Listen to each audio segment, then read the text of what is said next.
Welcome, everybody, to Millennials Are Killing Capitalism Live. I hope that you are doing all right on this Friday morning where I am, Friday morning where Carlos is, and I don't know what it is where you are, but it's good to be with you all. I'm excited for this conversation. Looking forward to it.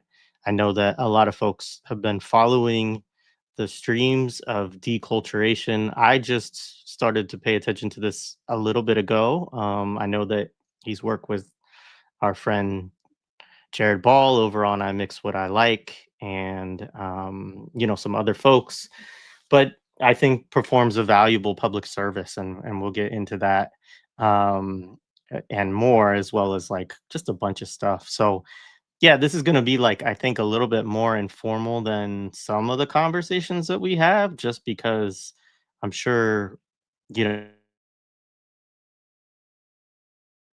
I'm not going to do a big introduction because I don't actually have all the biographical details, and we could maybe talk about a little bit of that. Um, but I'm super happy to be doing this and sharing it. So please, of course, take a minute, basic things, right? Like the video to help us, with the algorithm and everything else. Subscribe to the channel if you are not already. You can support the Patreon. Would love that, of course. And most importantly, share it with folks, right? Bring other people into these conversations. So, deculturation. Is that what I should I call you deculturate? So we were joking What? about this beforehand Yeah. because I was, you were like, I don't know about the handle of deculturation being in the picture or whatever.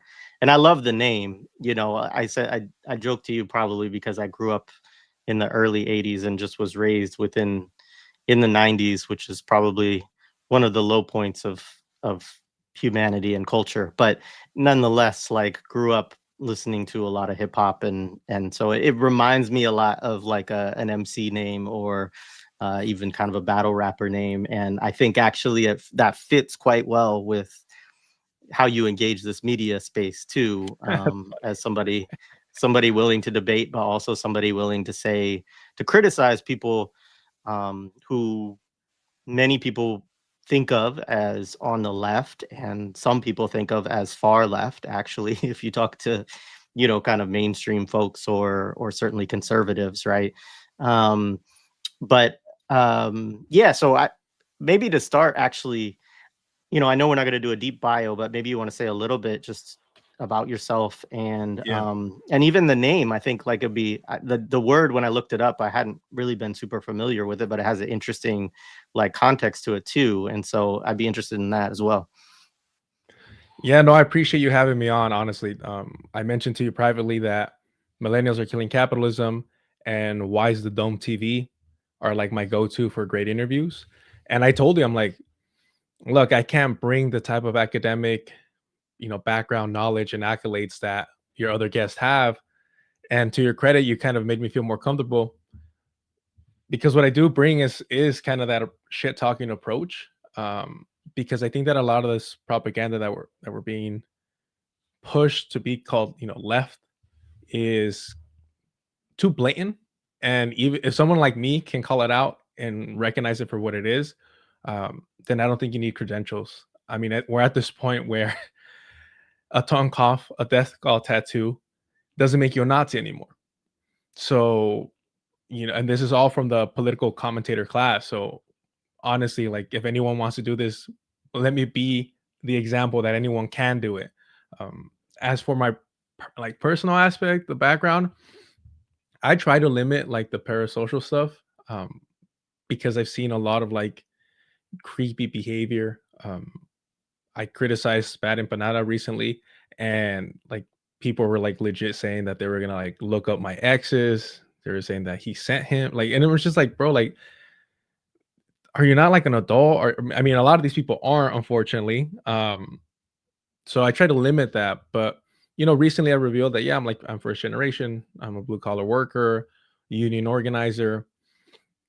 I volunteered, work with kids in immigration, and I always tell people like I understand like a lot of like these nonprofit, industrial complex and everything, but do something. If there's not an organization around you, if there's not an organization you feel comfortable with, do something. And at the end of the day, those kids or whoever you decide to help, whether it's even like, you know, handing out food or whatnot, the people that you're helping don't give a damn about, your politics, your ideology, how far left are you. They're hungry, they're in need, something. And I think we have an obligation to put our ego aside sometimes and do the work. I've been struggling with that recently in terms of finding a political organization that I'm comfortable with. Um, man, the DSA over here out in LA like keeps making it more and more difficult, especially with their compromise. Instead of holding firm with no Olympics, they've been compromising with that. But at the same time, I've seen it with my union work. They're out there, helping pass and push legislation that people don't really talk about, but make a difference when it comes to somebody's check and their security and housing and food. So again, it's balancing that ego of being realistic of where we're at. We have no vanguard party right now, and that's partly all of our faults, and we have to hold ourselves accountable to that. So, what does it mean to use this mic, run your mouth, but not do the work? And I want to make sure that I'm always doing the work. And the union stuff is cool and everything. We talked about this privately, but at the end of the day, it's never going to be any form of radical politics. It just isn't, at least in the foreseeable future. So I want to do something that's a little bit more to the left. Although I don't mind doing the practical work, it's always funny to me when people, you know, the criticism that you're not being practical, that you're not being realistic. I'm out there collecting signatures sometimes just for like a minimum wage increase. And it's so disheartening. And it's that practical work that radicalized me. It's the practical work that makes me realize that we need to do more. And so, like, I try to do much as I can, but we could always do more collectively. And yeah, I mean, I don't know. I don't really feel comfortable talking about myself in general, but I think it's a very basic story.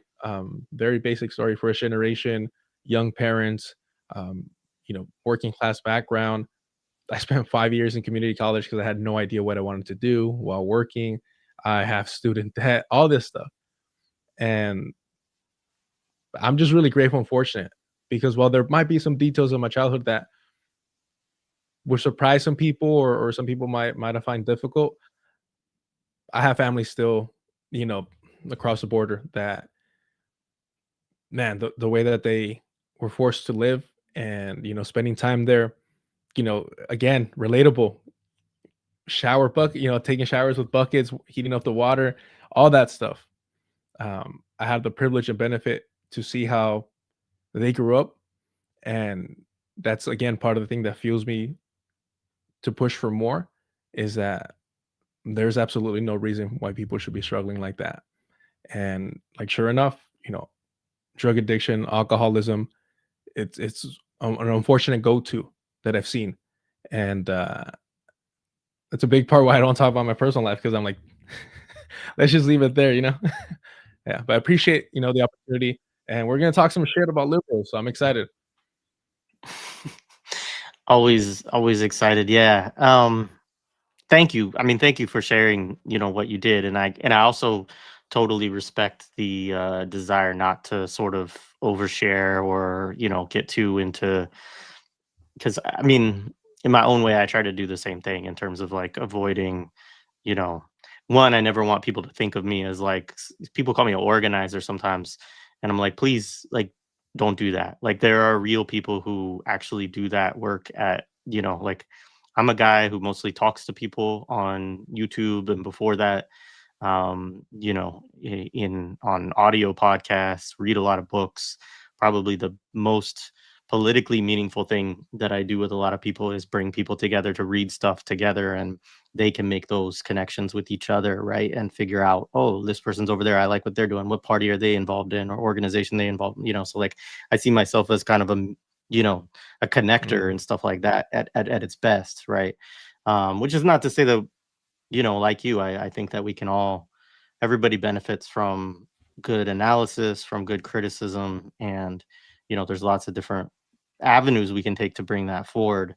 Um, So I wanted to talk though about like how you got into what you do in your streams, right? Like the just this point of maybe you could just tell that story a little bit, and like even if it's evolved a little bit over time, like what are the ways that what drew you to start it, and kind of how has it shifted for you over time? Yeah, it's funny. Like I try to keep the personal, but it's been trickling out. And a good example of how I think parallels between starting streaming and just I guess, starting that process of going to the left was acquiring the knowledge right in school and meeting the right people. And I remember being asked by somebody who I knew since first grade, like, what happened to you? Because we hadn't seen each other in so long. Mind you, I had just gotten off work and I crashed an after party for a wedding and they were already drunk. So I'm like, I'm not going to really engage with you and waste my time to explain. You're not going to remember this. There's no point. I'm tired. I just came here to, like, you know, not a commitment. But I started to think, I'm like, damn, why have I, like, leaned so heavy into the left? Because my process was a little bit different. I did start with, like, really being curious about propaganda. So, like, Bernays and that aspect of it. Because growing up, I loved, like, watching TV. Like, I was just obsessed with television. And then I had to, like, unlearn a lot of shit because of that. And from there was, like, decolonial thought with, like, Fanon, right? And then I found, like, Marx and Lenin and all that stuff, which still to me is, like, the more difficult homework opposed to the fun stuff about, like, decolonization and imperialism, which, as difficult as it can be, and honestly, like, traumatizing to read this stuff. um, that's what I'm most interested in. And it hit me that I'm like, oh shoot, it was because of, you know the state of in terms of immigration. I'm first generation, so my family got temporarily split up because of, trying to fix papers and get that legal citizen status going. And I'm like, oh, okay, so, like, I have something in me that's, like, is really angry and upset and takes this very personal. And and even then I was lucky in so many ways. Even in that situation, I was very, very fortunate. And so the streaming aspect of it, it also became personal because, as I got older, kind of get a little bit complacent and you start listening to what's readily available. And so I did listen to Michael Brooks. I did listen to the Majority Report and a little bit of TYT, but it was a little too formal, but, whatever. And then slowly I start seeing, like, younger people come up, Hasan Piker, the Vanguard, people that I could, like, relate to age wise. And I started being more, like, critical because I'm like, wait, the people that I'm around are not this liberal. Are, they're further to the left. And so why are these people, like, blowing up? And because of that, it was during, I'm blanking out on the year, but it was Marianne Williamson was running for president, which was, like, essentially a book tour. And everyone was, like, super excited for her. I don't understand why. She was, like, legit Hollywood, Oprah's guru. And look, some of the most racist people are these, like, hippy dippy, culty, spiritual, white women specifically. Like, they're scary, right? Because they think that they'll have their everything aligned and their light is glowing, and then they're, like, justifying some of the, like, the most grotesque things, simple stuff like gentrification or just discrimination. And sure enough, you come to find out that she's a Zionist. Like, through and through, she is a Zionist. And yet, people on the left, again, Hassan, the Vanguard, Brianna Joy Gray, um, breaking points with Crystal Ball, like, are, like, supporting her and pushing her forward. And I'm like, there is no reason to do this when she has no political experience. She's not going to win. This is very clearly some type of marketing strategy. Why are you defending a Zionist? It makes no sense to me. And out of that frustration of seeing the normalization of liberal Zionism, I was like, let me get a mic, let me get a camera, let me do something. And fortunately, like, when you're working class and you get lucky, let's put it that way. I got lucky and receive an unexpected donation, and with that money, I was able to to buy the setup. And I mean, I still have to use a credit card, still got in debt and all that, but I was like, let me get something going. because I'm not seeing anyone critique this from the left. Mind you, there are voices critiquing uh, Zionism, liberal Zionism for sure. That's always been there. But this specific space is not being criticized. It's kind of being ignored. And I know for a fact that's a space that a lot of young people who are interested in left politics are going to. Respectfully, young people are not going to millennials. They're not going to Black Liberation Media. They're not, because that's not what's being pushed, right? And so if I could talk shit about them in a manner that I think is somewhat valuable and being critical, and I always talk about being principally critical because we don't have to lie. They consistently lie and misinterpret things.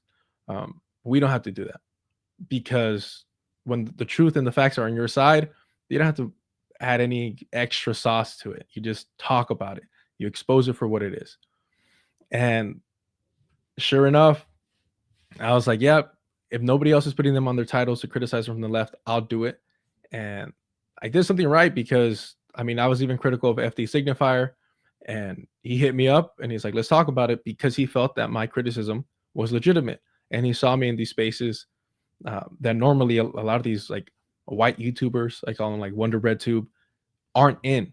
And I think that also speaks says a lot. It says a lot that these people are consistently in liberal spaces and not bringing up leftist voices when it doesn't suit them or benefit them. They'll do it when they need a little bit of like legitimacy, right?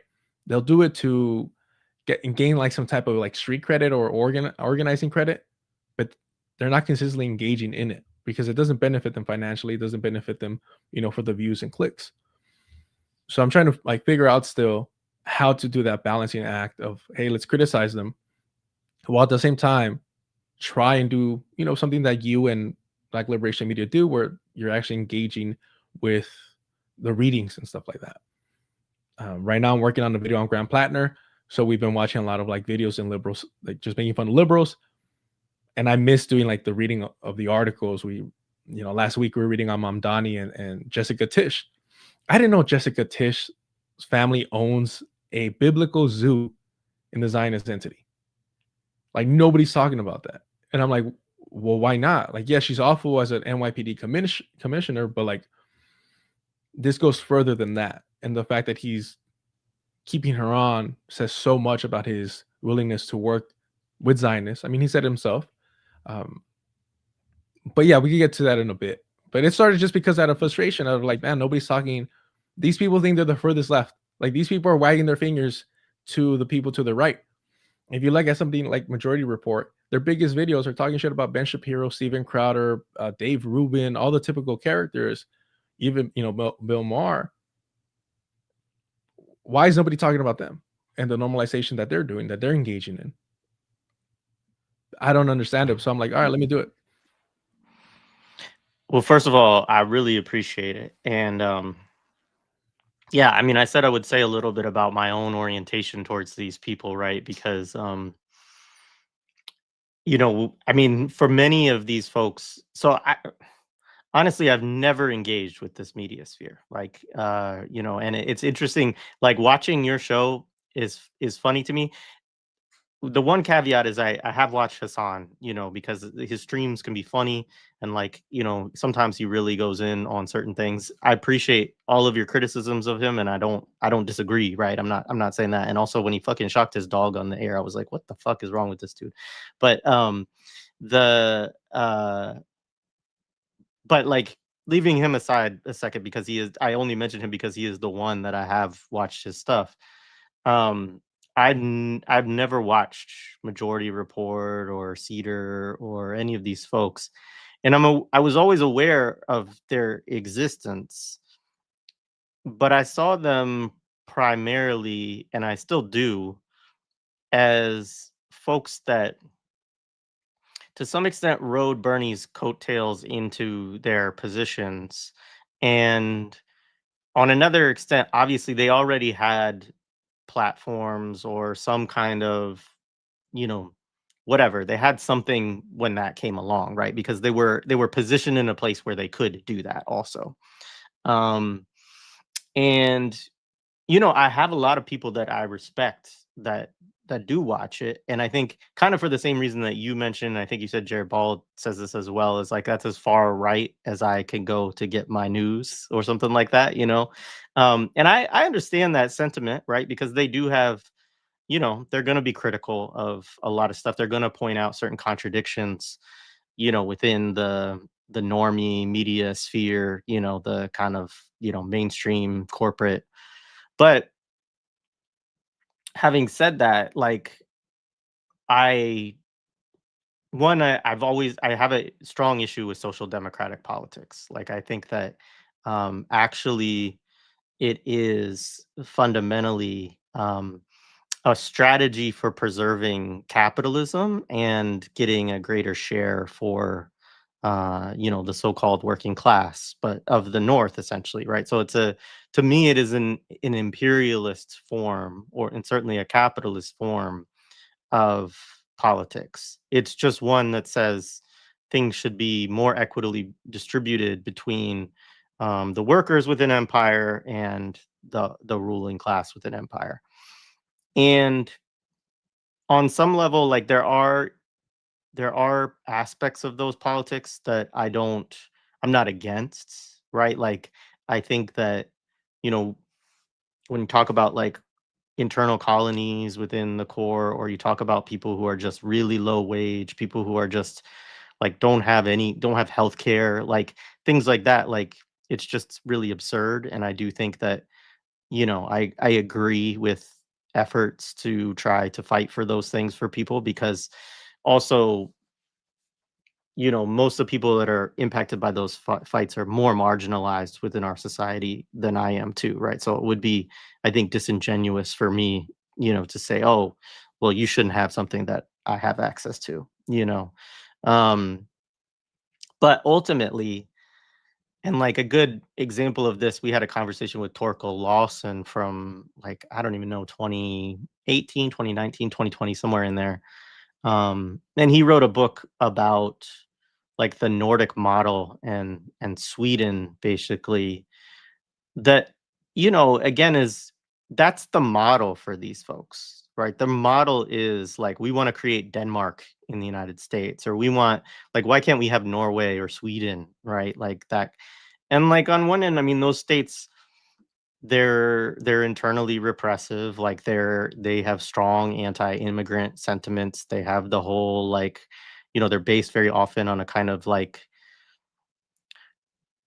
close to Nazi vision of like the Ehrenfolk and this kind of idea, right? Of like these people whose heritage belongs to this area are who the real citizenry is, and that kind of stuff. So there's all of that, but there's also that they can only function the way that they do because they have a role within empire, right? And you can't think of empire as just one country, right? And so any European country, like, yes, they have better shit, like no doubt about a lot of that, right? But there's like a kind of two-pronged context. I think that's always important to understand that. One, like communist movements were a lot stronger in Europe. And so the types of compromises that need to be done with their ruling classes and the workers there were much more significant, right? They had to actually say, okay, we will give you this. We will give you this. Like, just, we're not doing communism, right, guys? Like, you have to agree with us on this, right? And then on the flip side of that, they, you know, imperialism as a system of monopoly capitalism, right? Like they fully participate in it, right? And there's a lot of the stuff that Lawson shows in his book from, their own participation in the slave trade, right? Through the building of ships or the building of even like irons to lock enslaved people up and all that stuff, right? Was there. But also, like, if you look at more recent stuff, like some of the car companies and things like that up there, they end up outsourcing a lot of the labor to like Africa or other places like that. And so, you know, it's a part of the system. And so, one, I think it's also misguided to think that here in the like core of the core, that our ruling class is ever going to make that sort of compromise with us, but also is certainly not going to make that sort of compromise with like some kind of left liberal, like, mealy mouthed, project. And even if you believed that, you would have to have such an overwhelming kind of majority of these houses of power to get that sort of compromise. And that's not even to get to then, like, what are you selling out and what does that mean globally? I mean, I think it would mean a more durable, sustainable empire, which is actually why I think that there are certain elements within the ruling class that actually promote these forms of politics as well, right? I mean, the Zionism piece is really interesting, and I think because so our orientation with millennials was always like, we just want to do something different than that, right? It's like we want to have conversations with people who are thinking very clearly about anti-imperialist and anti-colonial politics, because we were clear that they really weren't serious about that. Like anything that they brought into it, it was going to be some kind of like, well, maybe we should reduce the number of weapons we're sending to this, or like maybe we should take some of this military budget and put it into building solar panels, or whatever these projects are. It never really was like, hey, let's dismantle the whatever 200 military bases that the United States has around the country or around the world or something like that, right? um so yeah, I'm sure you have points to respond to what I've just said there, but it was like for us, we were like, we just want to do something different. But I think the problem with our approach, right? And I mean, there's pros and cons to any approach that we take within this media sphere, but because we don't engage with it at all, I think some people can think, oh well, we're kind of like on the same team as these folks, or like we will make criticisms, but it's usually like just a question or a comment or whatever within one of our streams. And it's not a sustained engagement in the way that I see what you're doing as that. um Partly because I can't imagine spending that amount of time. The last thing I'll say is, I would my preference, and this gets me in trouble with my family and everybody else, is when I want to see mainstream, or when I want to see corporate propaganda, I go straight to the horse's mouth. So I would actually rather watch Fox News or rather watch MSNBC most of the time, because like I want to know what kind of like psychological warfare and counterinsurgency those outlets are doing. But to your point, that's kind of what they do, right? So they look at those places and they can pull apart, whatever so and so or so, is doing, but nobody's really doing that to them, and not from to their left on any kind of consistent basis. So anyways, I just want to thank you for, again, your public service, but I think that is an important thing, and so I do think that you provide a missing piece to this, whatever project that we're a part of. And I agree with you too in terms of having humility around, especially in the light of the last couple of years, around whatever that project is and how far that project is from where it really needs to be before we can take ourselves too seriously. No, I appreciate it, and I think you're correct on that. Where sometimes it feels like we're just like paddling in place, and we have been for so long. But in terms of this, like I really do view, and I have some disagreements with people in this space where I really do view Hasan Piker, Sam Cedar, Emma Bigley, and like these characters as like counter-revolutionary propagandists. Um, I really recently started engaging with their work, Socialism for All. I'm not sure if you've like communicated with them at all, but I mean, mostly does like audiobooks. Like he'll just read stuff, which is really cool, making things accessible like that. But sometimes he'll dip his toes in criticizing the same people I criticize, and it was hilarious because I don't watch a song like that. I've never got into Twitch, so he's one of the characters that I really, although I think that he is definitely the biggest like sheepdog on here to the Democratic Party.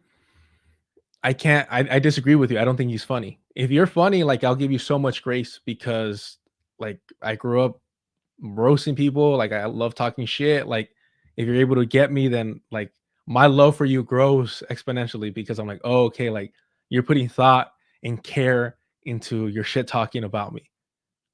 Like that warms my heart. That's the way I grew up. So when somebody's funny, like I'm able to point that out. I listen to certain people who are, for all intents purposes, reactionaries because I want to keep a ear to the ground there, but they have to be somewhat entertaining. And with Hassan, I just really can't. And I wish I could because it would make it easier to stay in tune to what he's pushing, instead of like even the Majority Report. I used to watch them a lot more than I do now, and just because like if Sam Cedar doesn't try to be funny, at least he's informative from a liberal position. But trying to be funny, it just makes me like physically upset because I'm like, you don't have to do that. You're not funny. It's not you. It's fine. Move forward. Find another shtick. It'll work out. So I wish they were more entertaining, and but also like they don't have to be. They don't have to be. So it is what it is. But what I was getting at for Socialism for All was he was criticizing Hassan for using like actual theory, like Lenin, and quote mining for for why we need to support Grant Plattner, for why we need to support the Democratic Party. I saw a tweet just to interject Yep. for a second, from Ryan Grimm, and this got Mm, shared into one of my texts, my text groups, and yeah, he was talking about how, I mean, funny. First of all, talking about how Grant Plattner tells him, or whatever the guy's name. I don't know. I didn't yeah. know who this guy was until I found out he had a Nazi tattoo. So that's how like Mhm. much I don't pay attention to some of this stuff. But you know, Ryan was talking about, oh, he's my bartender, he's my oyster salesman. Like if you want to say being an oyster salesman makes you petty bourgeois or bourgeois, like that, this is fine. Like he's around working class people all the time. And then was like, His you employees. know, he said he said the people he sells oysters to. And then he said he was like Marx was like petty bourgeois, Engels was bourgeois. Um, and He then mentioned he Che. said he did mention Che. He mentioned Lenin, of course, and Yeah. then he said Stalin was working class, which is noteworthy or something along those lines. Which I thought like I didn't even know where he was going, but I think it was just like a jab at like Russia and USSR and Stalin, but uh but also a suggestion, I guess, that if you are actually working class, that maybe you're more predisposed to being like fascistic or something like that, right? Which, like, I don't want to get into a debate about Stalin today, but it was just a whole. It was such an interesting thing because I was like, first of all, like, you're Ryan Grimm. Like, what the fuck are you doing talking about Lenin and like, Mhm. like you don't. This is not your theoretical backdrop. You guys are all like neo-Kauskyites. Like, So Mm. anyways, that was just it is interesting. But continue your point of Hassan bringing those people up. I just think there's a relationship here to what's going on. No, I was just gonna shout out Socialism for All for breaking that down because that's kind of the main reason why I have avoided theory and engaging in it online is because the quote mining is just insufferable. And oh, the big thing is reading the most obscure thing to support your position. I think Haas from Infrared and the whole like weird ass I don't know what they're calling themselves now, like the communists. They have so many name change, but what are they calling themselves now? The what's that communist group calling themselves? Shoot. American Communist Party, ACP. Is that who you're talking about? Is that who they are? Is that what they're calling themselves? The Like MAGA Haas folks. Is that? Infrared? Yeah, Yeah, yeah, yeah, the yeah. MAGA. It's Yeah, okay. it's Yeah. ACP, the American Communist Party. Yeah. Yeah, so fuck them too, but that's why I hate like the theory quote mining because it's such a like one, you come off like really dweeby, like just fucking be normal. That's how I know that you don't engage with normal people. But other than that, it's like it's fighting to find the most absurd quote. But when you're using like text that we should all be reading, right, to support why you should, like, you're reading it so wrong. It really did remind me like of when Drake, misinterpreted Kendrick's song and claimed like, oh, that he got molested, when the song is about him not getting molested, right? And sorry, I'm taking it there. My bad, my bad. That's just how my mind works sometimes. And I'm like, you're reading the text so wrong that you're like the left Drake. You're like this, the left streamer Drake is what Hasan Piker is, and it makes so much sense that he's that popular, and that's the type of character that he presents himself as. That you can't even read simple text, and that's coming from me, someone who like will tell you like, hey, like I struggle to read this stuff because I get distracted. Like I need to be physically active. I need to move. So it's difficult for me to sit down and read sometimes, even though we all have to. It's like cardio. You got to do the road work. You got to get out and hit pavement. And sometimes you got to open the book and just fucking read and take notes and annotate. And it's boring. And hopefully you could do it with comrades and friends to make it easier and to hold you accountable, which is sometimes the most difficult part, and to stay consistent. So shout out to Socialism for All, because it was so funny to watch that, to see somebody use, because the pedo Vosh did that for Biden, and to see that how they start repeating tactics, because I was talking about them being counter-revolutionary propagandists. Sam Seder to this day gets upset at Ralph Nader for not dropping out of the race soon enough. Never mind what happened in Florida, right? Never mind that. Never mind the Bush association with the CIA, and at the time it was the older brother Jeb. Never mind all that. No, let's blame Ralph Nader, who came out and like bend the knee to the Democratic Party anyways. But that's how like obsessed these people are with preventing any type of third party, even if it isn't a vanguard party, even if it isn't a revolutionary party, because they're there to maintain and uphold that two-party system. Now, I hate the people like Revolutionary Blackout Network. I hate people like Jimmy Dore and Heartlands Media who push this dumbass post-duopoly like bullshit, when it's like, I don't care how many parties we have available to us. I don't care what the selection is. If we don't have a vanguard party, it's all irrelevant. Like everything is going to be either reformism or just trying to put a band-aid on this like fucking decapitated corpse, that is just spreading disease around the world. But anyhow, now I'm rambling. I think it's important to call these people out because they are so popular, because they're seen as the rational left, and they control the Overton window of the conversation. And so you see them now on MSNBC. You see them on what is now this like Pod Save America. These guys were like Obama speechwriters. You're gonna tell me they're independent left media? Get the hell out of here. They're doing commercials for Walmart on their podcast. Like, what are we doing here? But that's what's normalized, and that's what is pushed to people, and that's what is readily like accessible to people. They're not too radical. It's not scary. It's not challenging in any way. It's not forcing you to self-reflect and do any work. It's not a call to action. It's a call to being passive and doing what you normally do. Oh, the only difference, the most radical thing is, don't just vote for the president, vote in your primary, your midterms.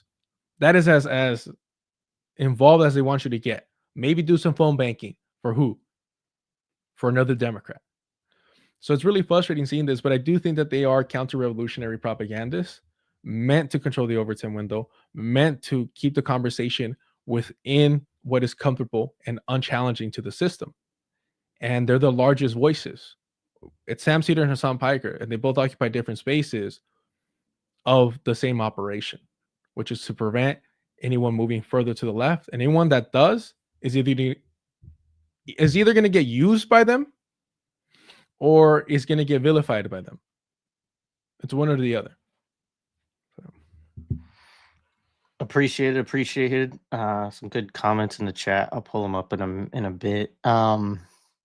So maybe this is actually a moment where, yeah, we can talk a little bit about this. Like, how do you source like what you do? Because you sit there and you stream for like 4, 5, I think you made it 6 hours once.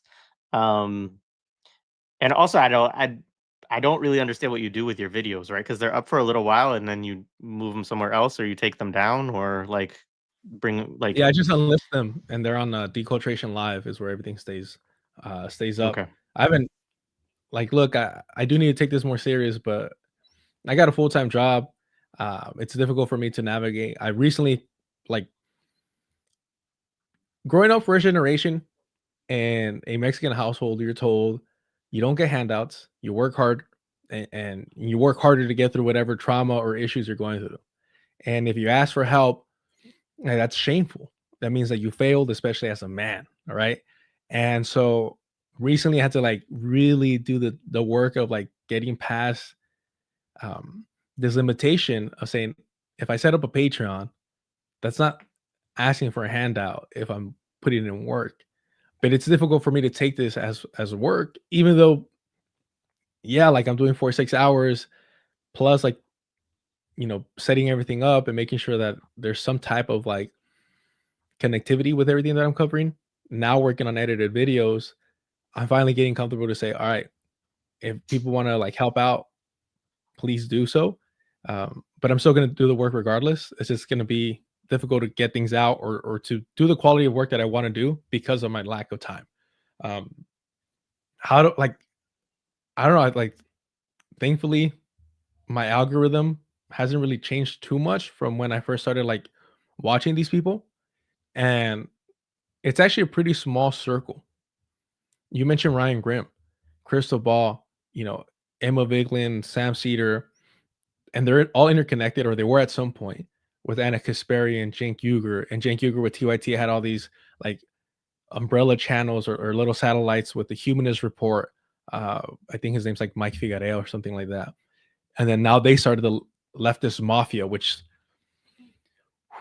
you see Anchorman when like all the different like networks have a rumble. Yeah. Like we need to set something up because you're calling yourself leftist mafia. It's like man, I say this jokingly. This is just a joke. Black Myth Podcast did an episode on Angela Davis, and I think the title of the episode is like Angela Davis was a Black Panther, and they're dispelling that myth, right? I didn't know this, which is why I love them so much. And shout out to Two Black because I got to meet him. I have my copy of Launching Black Rage signed, so super happy nerd over here. Anywho, they said that Angela Davis and her campus tried using the name Black Panthers, and that somebody rolled up on them and like not so nicely told them like you're not using that name. And I'm like, we need a little bit of that energy.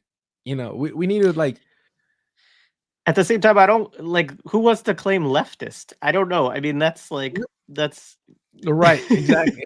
And that's the frustrating part where I'm like, so, and we'll talk about this in a little bit. The whole like democratic socialist versus socialist. I don't know why they do this, and they play around a lot with it, where they push that Bernie is a socialist, they push that Mamdani is a socialist, when they've publicly stated we are not socialists, we are democratic socialists, and they make the distinctions. But you have the PSL celebrating Mamdani's victory. You have Hasan Piker claiming that suddenly socialism and democratic socialism, they're not all too different. But when he's been called out on like pretending to be a socialist or hiding his ideological position, he'll start crying about, well, it's your job to find out the distinction between democratic socialists and socialists. It's 2025, do the work. But it's like, wait, but you're contributing to this conflation for your own benefit. Literally, I think it was Bowman and Mehdi Hassan, and I'm trying to think of who else was in that group. I think Hassan was in there too, just a bunch of fucking losers. And they're all like, oh yeah, socialism is a bad word anymore.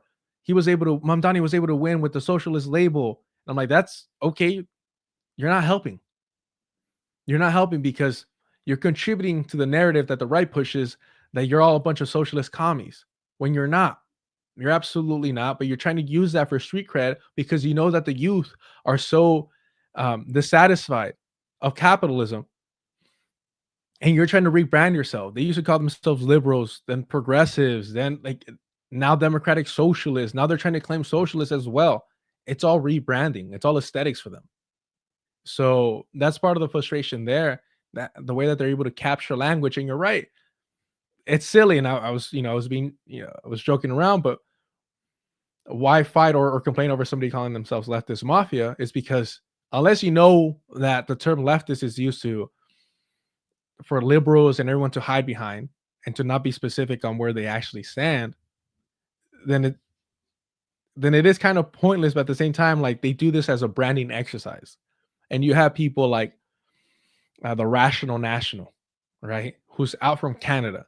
If you're in Canada, if you're in Australia, if you're in somewhere that's a settler colonial project, and you're not focusing and bringing attention to the crimes that your settler colonial project is doing, and instead for clicks, you're focusing on the US, like, what is it? You make me sick to my stomach, fam. Like, come on, like, you have an opportunity to educate so many people on the inner workings of so often ignored and neglected and normalized atrocious behavior.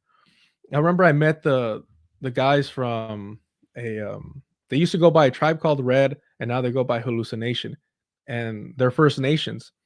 And we're talking after a show, and it came up, and I'm like, it feels like Canada has the best PR of any settler colonial project. And they started laughing. They're like, and then we had a long conversation about the image of Canada and how it's portrayed, and how Canadians are seen as just nice people, so apologetic, and then you see how they treat First Nations people, and they're like just as bloodthirsty, genocidal as any Zionist. But we don't treat them that way. We don't recognize them that way. And so we have to challenge, you know, the perception of things. And if you're a leftist and you're not doing it because it's more beneficial financially for you to cover the US, which you can't even vote in, you can't even influence. It'd be as ridiculous. Like, I'll talk about China and my criticism of, like, hey, why has your trade increased with the Zionist entity while they're committing a genocide? Like, I should be able to criticize that and not try to, like, scapegoat accountability of being in the US and our failures to organize to stop, genocide from occurring. 100%. I'm not going to make my whole image criticizing China when I'm in the belly of the beast. That doesn't mean I don't get to criticize them, but I'm not going to make my entire image. And you have these Canadian figures, Lance from the Serfs, like, make their whole thing about talking about US politics. Nobody knows what's going on with Canada. Nobody knows what's happening with First Nations people. You're there. I think you have a responsibility to talk about it. At first, I was like, I don't know if I'm going to talk about LA politics. Because of my union work, I'm involved in interviewing people running for, like, small seats, if I'm being polite. It kind of is my responsibility because I'm in those rooms. They're asking for our endorsements from our unions. Like, I should talk about it.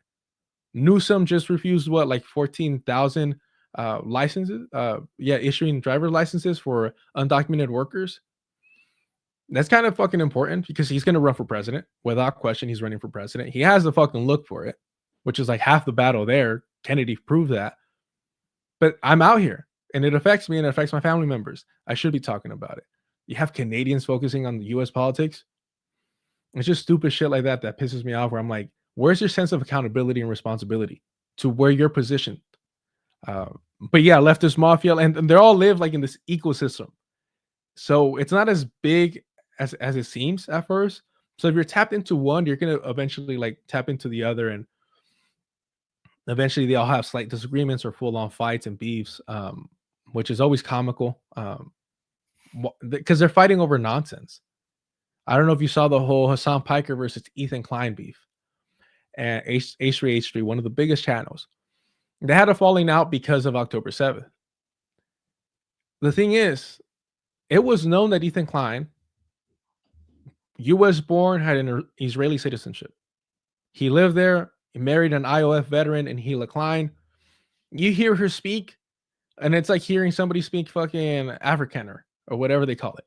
Like, you're very much aware, like, oh, this is a made up bullshit language. It's a colonizer tone. There's no denying it. She never hid the fact that she was in the IOF. She kind of bragged about it. So you have the largest leftist political commentator in Hasan Piker, who's willing to go into business with the Zionist family and start a show called Leftovers. Again, left. All right.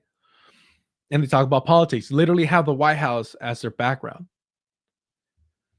He knew that they were Zionists. He knew they were Zionists. And it wasn't until October 7th that it became an issue. And again, I never really watched too much of their stuff, but I was able to find a clip prior to October 7th where Ethan Klein mocks Palestinian sovereignty. And Hassan Piker just laughs it off. Just laughs. Oh, he literally says, "Oh, you don't want to go down that rabbit hole." If you say you don't want to go down that rabbit hole, it's because you know where it's going to lead to. It's going to lead to the audience realizing this is a Zionist, and they're going to be like, "Hold on, like you're preaching all these left politics, and you're in business with the Zionists." And so October 7th forced that out because the most liberal Zionists, the hood came off completely. The most liberal Zionists, the hood came off completely, and you saw like the complete like breakdown of their brains, right? Because their safety got challenged, right? Their supremacy got challenged. The idea that they weren't going to have that fucking retirement home on Palestinian land started to get like pulled away from them.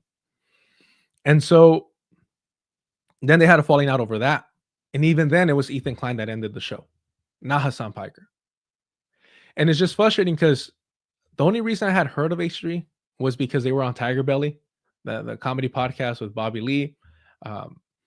And even in that, they talk about when they started their show, they would hide certain signs in the background to hide the fact that they were in Israel, that they were in the Zionist entity, because they didn't want to, they knew what was up from then.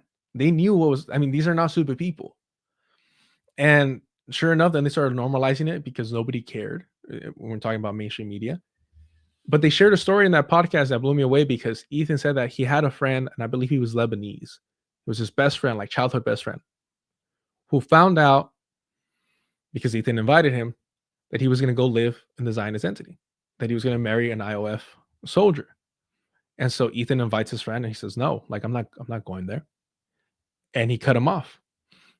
The friend cut off Ethan because he's like, "You're going to go live there? You're going to marry, an IOF veteran? Like, we're done. Our friendship's over." And I'm like, this Lebanese person, I'm pretty sure he was Lebanese, who grew up with Ethan Klein, who had a social, had that excuse that Jon Stewart was just talking about when you get together with your reactionary family members, had that built-in excuse to overlook it, to stay friends and be like, "Hey, you know what? I don't feel comfortable going there, but, we'll stay in touch." And he said, "Nah, we're done," which is a principled position. This, respectfully, nobody knows who this person is. Had no gain for his integrity, any financial, nothing. Just out of principle said, "We're done being friends because you're marrying a white supremacist, because you're marrying a colonizer, because you're going to go live in a settler colonial project." Whereas Hasan Piker, the largest leftist figure, says, "Nah, let's do business together. Now let's normalize liberal Zionism by starting a show together." And if Ethan Klein would have controlled himself the way that Sam Cedars been able to control himself, the way that Peter Beinart, the poster boy of liberal Zionism, has been able to control himself. He was just on Democracy Now! Pushing his fucking book, focusing and censoring Jewish people. Oh, what's going to happen to us after we committed a genocide? What the fuck is wrong with you, bro? People are still being murdered in mass, exterminated, and you're sitting there writing a book about what does this mean about us? Where is our identity after this? Like, the level of just insidious, like, dehumanizing of Palestinians that you have to enact to sit down and write that book and pitch it. Democracy Now! At the Daily Show with Jon Stewart, censoring the Jewish identity. And there's that frustration of, like, you see it in those different levels. Whether it's Peter Beinart on the Daily Show or whether it was Ethan Klein with Hasan Piker, you see that normalization of liberal Zionism. And if it wasn't for Ethan Klein saying, like, "I'm too much of a Zionist to deal with this," that show would have continued if it was, up to Hasan. And it's like, why would you do this when you're already filthy rich? You're a multimillionaire. You're already the largest streamer. He has like tens of thousands of viewers live. Why would you do this? Like, what is wrong with you? What do you lack as a human being in your character that you're willing to normalize this, that you're willing to contribute to this? And you see it with Mamdani. It's not enough for him to say, "Hey, I'm not anti-Semitic." He has to say, "I'm going to have Zionists of all spectrums, not just liberal Zionists, in my administration." What is wrong with you? If you replace Zionists with any other white supremacists, people would like you to say, "What the fuck is wrong with you?" Nazi is the easy one. And I'm getting frustrated the Nazi comparisons because we inspired them over here. We inspired that birth of Nazism, right? So Klansman is usually my preferred. Like if you would team up with fucking David Duke, you would have David Duke in your administration be like, look, I didn't ask him what his opinion on race was. Because that's what Zorhan said. I'm not gonna ask the garbage guy, well, you know what? And I'm like, can we be honest and realistic for a second? You've been standing side by side Zionists through and through. Alex Soros, that other, who was that older white lady that was like, I'm Jewish and a Zionist. And I think they were down in they were in New York. They were on the ground. I'm forgetting her name right now. But just shit like that, keeping Jessica Tish, like you're surrounding yourself with Zionists. You're saying loud and proud you will have them in your administration. You're a fucking collaborator. You're not pro-Palestinian. How can you call yourself an ally to anyone when you're collaborating with their enemy, with their colonizers? It's white supremacy. It's so fucking frustrating because, you know, my disagreement with Bad Empanada was he was focusing on Grant Plattner being an American supremacist. And I'm like, that would work if Grant Plattner wasn't on record being anti-black. And they don't even bother to excuse that, right? His anti-blackness was like, he was on Reddit being like, why don't black people tip? Why don't black people? I'm a bartender and black people don't tip, and this and there's got to be something going on. I don't know, motherfucker. The fact that you're asking that question might be the reason why they're uncomfortable with tipping you. Maybe something about you. What part of Maine is he from? Maine is 90% white. Doesn't matter. I went to college in Maine. Maine is the whitest state in America. Is it really? I was gonna say Utah. Yeah. I know it's 90% white because we went over it. Because yeah, the whole American supremacist angle. My question is, one, we know he's anti-black, so he makes the distinctions between Americans. And two, why would an American supremacist have a German supremacist tattoo? It makes no sense. What it is white supremacy first and foremost. The U.S. can break into like different bits and pieces and become balkanized, and they could start calling themselves something else, and they probably will at some point. They're still going to be white, and they're still going to uphold white supremacy. So it's just frustrating that we don't center white supremacy like it should be because, it's just identity politics. And Dr. Gerald Horne says it all the time. It's all identity politics when it's black, when it's brown people, but when it's white people, it's just normalized. It's just politics. Yeah, I know we're going to get into that. We could talk about. Well, we want to talk about Norman Finkelstein at some point, and so yeah, we'll talk about that for sure. I'm looking at a map of Maine to see. Is he? Oh yeah. I would guess that he's. I mean, he lives in Sullivan, Maine, which is like way up. I think it's near Acadia. I mean, yeah. I would wonder. I would question how many, if any, like black folks went and bought drinks from him at a bar that he would even be able to make it. In Washington D.C. That's when Ryan Grimm met him. That's why Ryan Grimm has this weird obsession with him. So I recommend it's going to be included in my video, but I recommend anyone check out Ryan Grimm's tweets. Ryan Grimm is, I mean, if the haircut didn't let you know, a fucking weirdo. When Trump came out saying that he was thinking about like colonizing Greenland, Ryan Grimm said, I'm heartened. Right? Look, I'm not the most educated person. I had to look it up to make sure, because I think I know what the word heartened means, but this is weird to say that you're heartened, right? Because I immediately imagine like that scene in The Grinch where his heart like grows 3 times bigger, right? And I'm like, why the fuck would you be heartened? Like I Googled the word heartened. I'm like, no. This is a journalist. He must be using it. It must mean something different. It has to. And I look it up. I'm like, why the fuck would you be heartened? And the rest of his tweet is like, well, people aren't understanding that in comparison to Ukraine, the population of Greenland is smaller. So if imperialism is going to happen, I'd rather it happen in a smaller population. And I'm like, okay, why is the population of Greenland smaller? And I'm nosy. Let's look it up. Let's find out. First, I can admit I don't know shit about Greenland. So I look it up. Sure enough, the population of Greenland is predominantly Inuit. And so I started looking into the colonization of Greenland. Not only that, Greenland, I think, still has the highest rate of suicide. And it's not because it's dark, it's not because it's cold, it's because of the effects of colonization.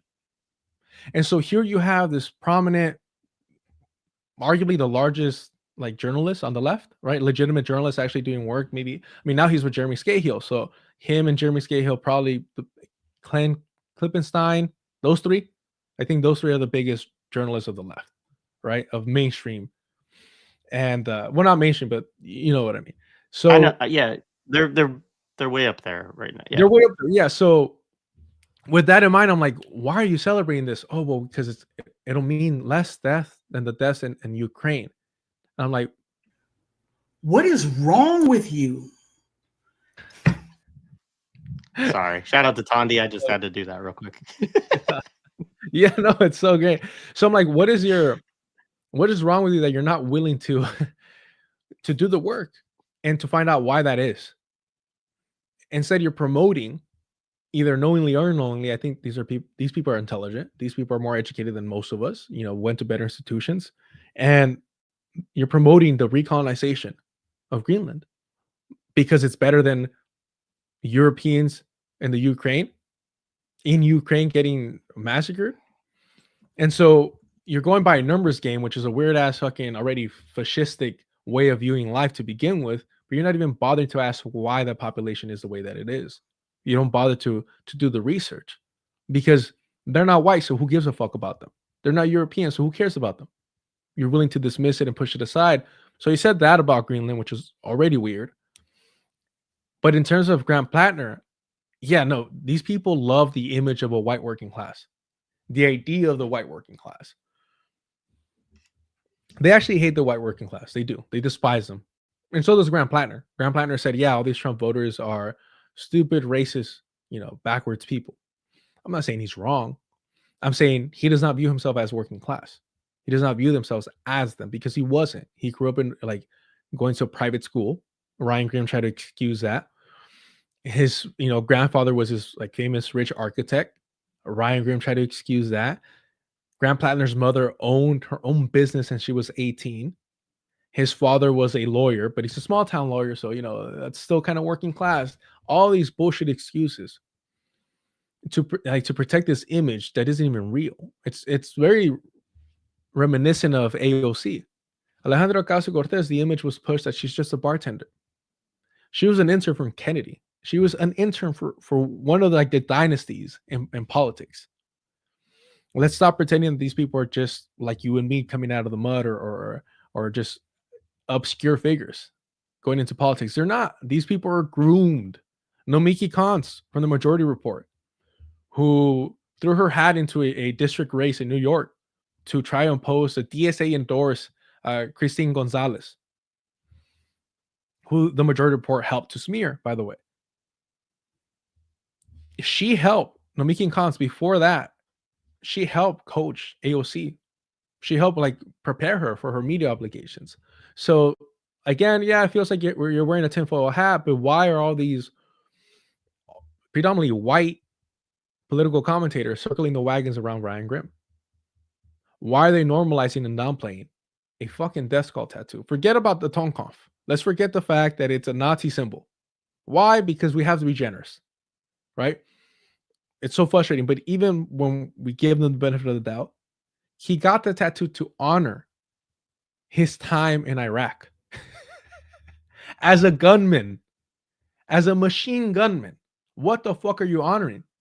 The massacring of civilians, of those, whether we agree with their politics or not, of the indigenous population resisting imperialism, which is their fucking right.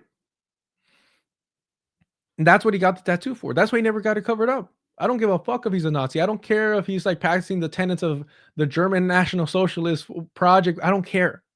And that's irrelevant to me because he's a white supremacist through and through. I always think of that scene in The Big Lebowski with John Goodman when he's like, say what you want about the tenets of National Socialism, but at least it's an ideology. But nihilism. Look, I can't control where it all goes, but Take over, bro. Dude, I mean, just speaking of one of my favorite movies, which is also complicated by liberal Zionism, right? And explicit Zionism in terms of Goodman's character, actually, Bashabe.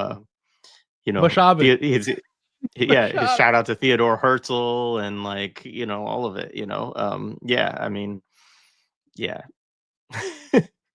um, but also, I mean, the Coen brothers are interesting in their own respect around this. At some point, we'll get into this when we do something with them with the Imperial 80s. Hey, I'm throwing my You hat know, in that. Coen Brothers stuff. I love their work. hey man, we'd love to have you on. Huh? You said what? Dumb and Dumber? Oh, That's not Coen brothers. no. I was gonna say, no. Who's Dumb and Dumber? Farley brothers. Farley brothers. That's hilarious. Coen Brothers is An Ordinary Man, right? Or A Simple Man? Is it? A Simple Man, and then Big Big Lebowski, Lebowski. Fargo, like Did Blood they do Burn After Reading? Simple, Raising Arizona, Burn After Reading. Yeah, Burn After Reading. yeah, Okay. yeah. Farley's. I mean, they're My bad. more interesting, but there is liberal Zionism, and the two of them are a little bit different on it too. Mhm. But anyway, that's another topic for another day. No, I'm saying I'll throw my hat in the ring for that. For Yeah, any. man. Yeah.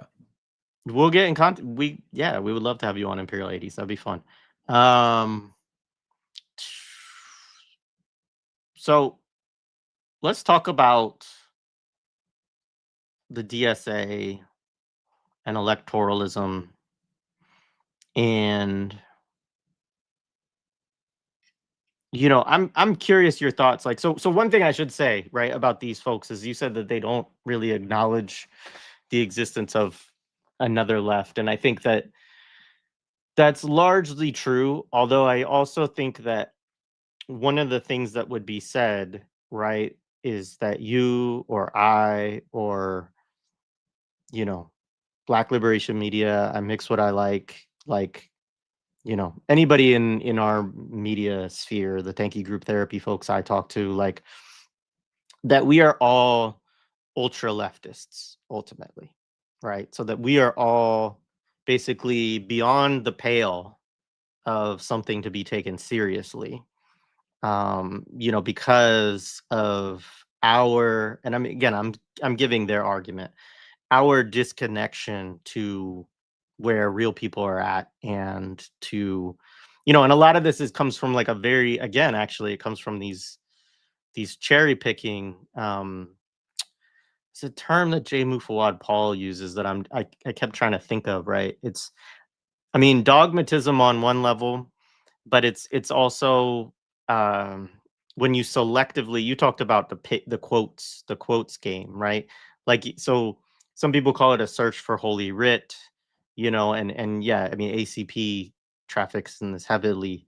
Like, Marxists say a lot of different things, right? And everything has to be read within the specific moment in history. And that doesn't mean we can't disagree, right? Also with what they say in a specific moment in history, right? But like, when Lenin says something, what he says in 1906 is going to be different than what he says in 1917, is going to be different than what he says in 1890 or whatever. And same thing with any of these figures, right? So if we just go to pull out a sentence or a paragraph from one of these people, like, yeah, you can find stuff where they're saying something that we would agree with, and you can find stuff that we would disagree with. And also, it's over 100 years ago, most of this stuff. And so, the conditions that they're operating in, it's also in Russia or wherever, right? Like, so there's like a big distinction. But people use, for instance, Lenin's piece around,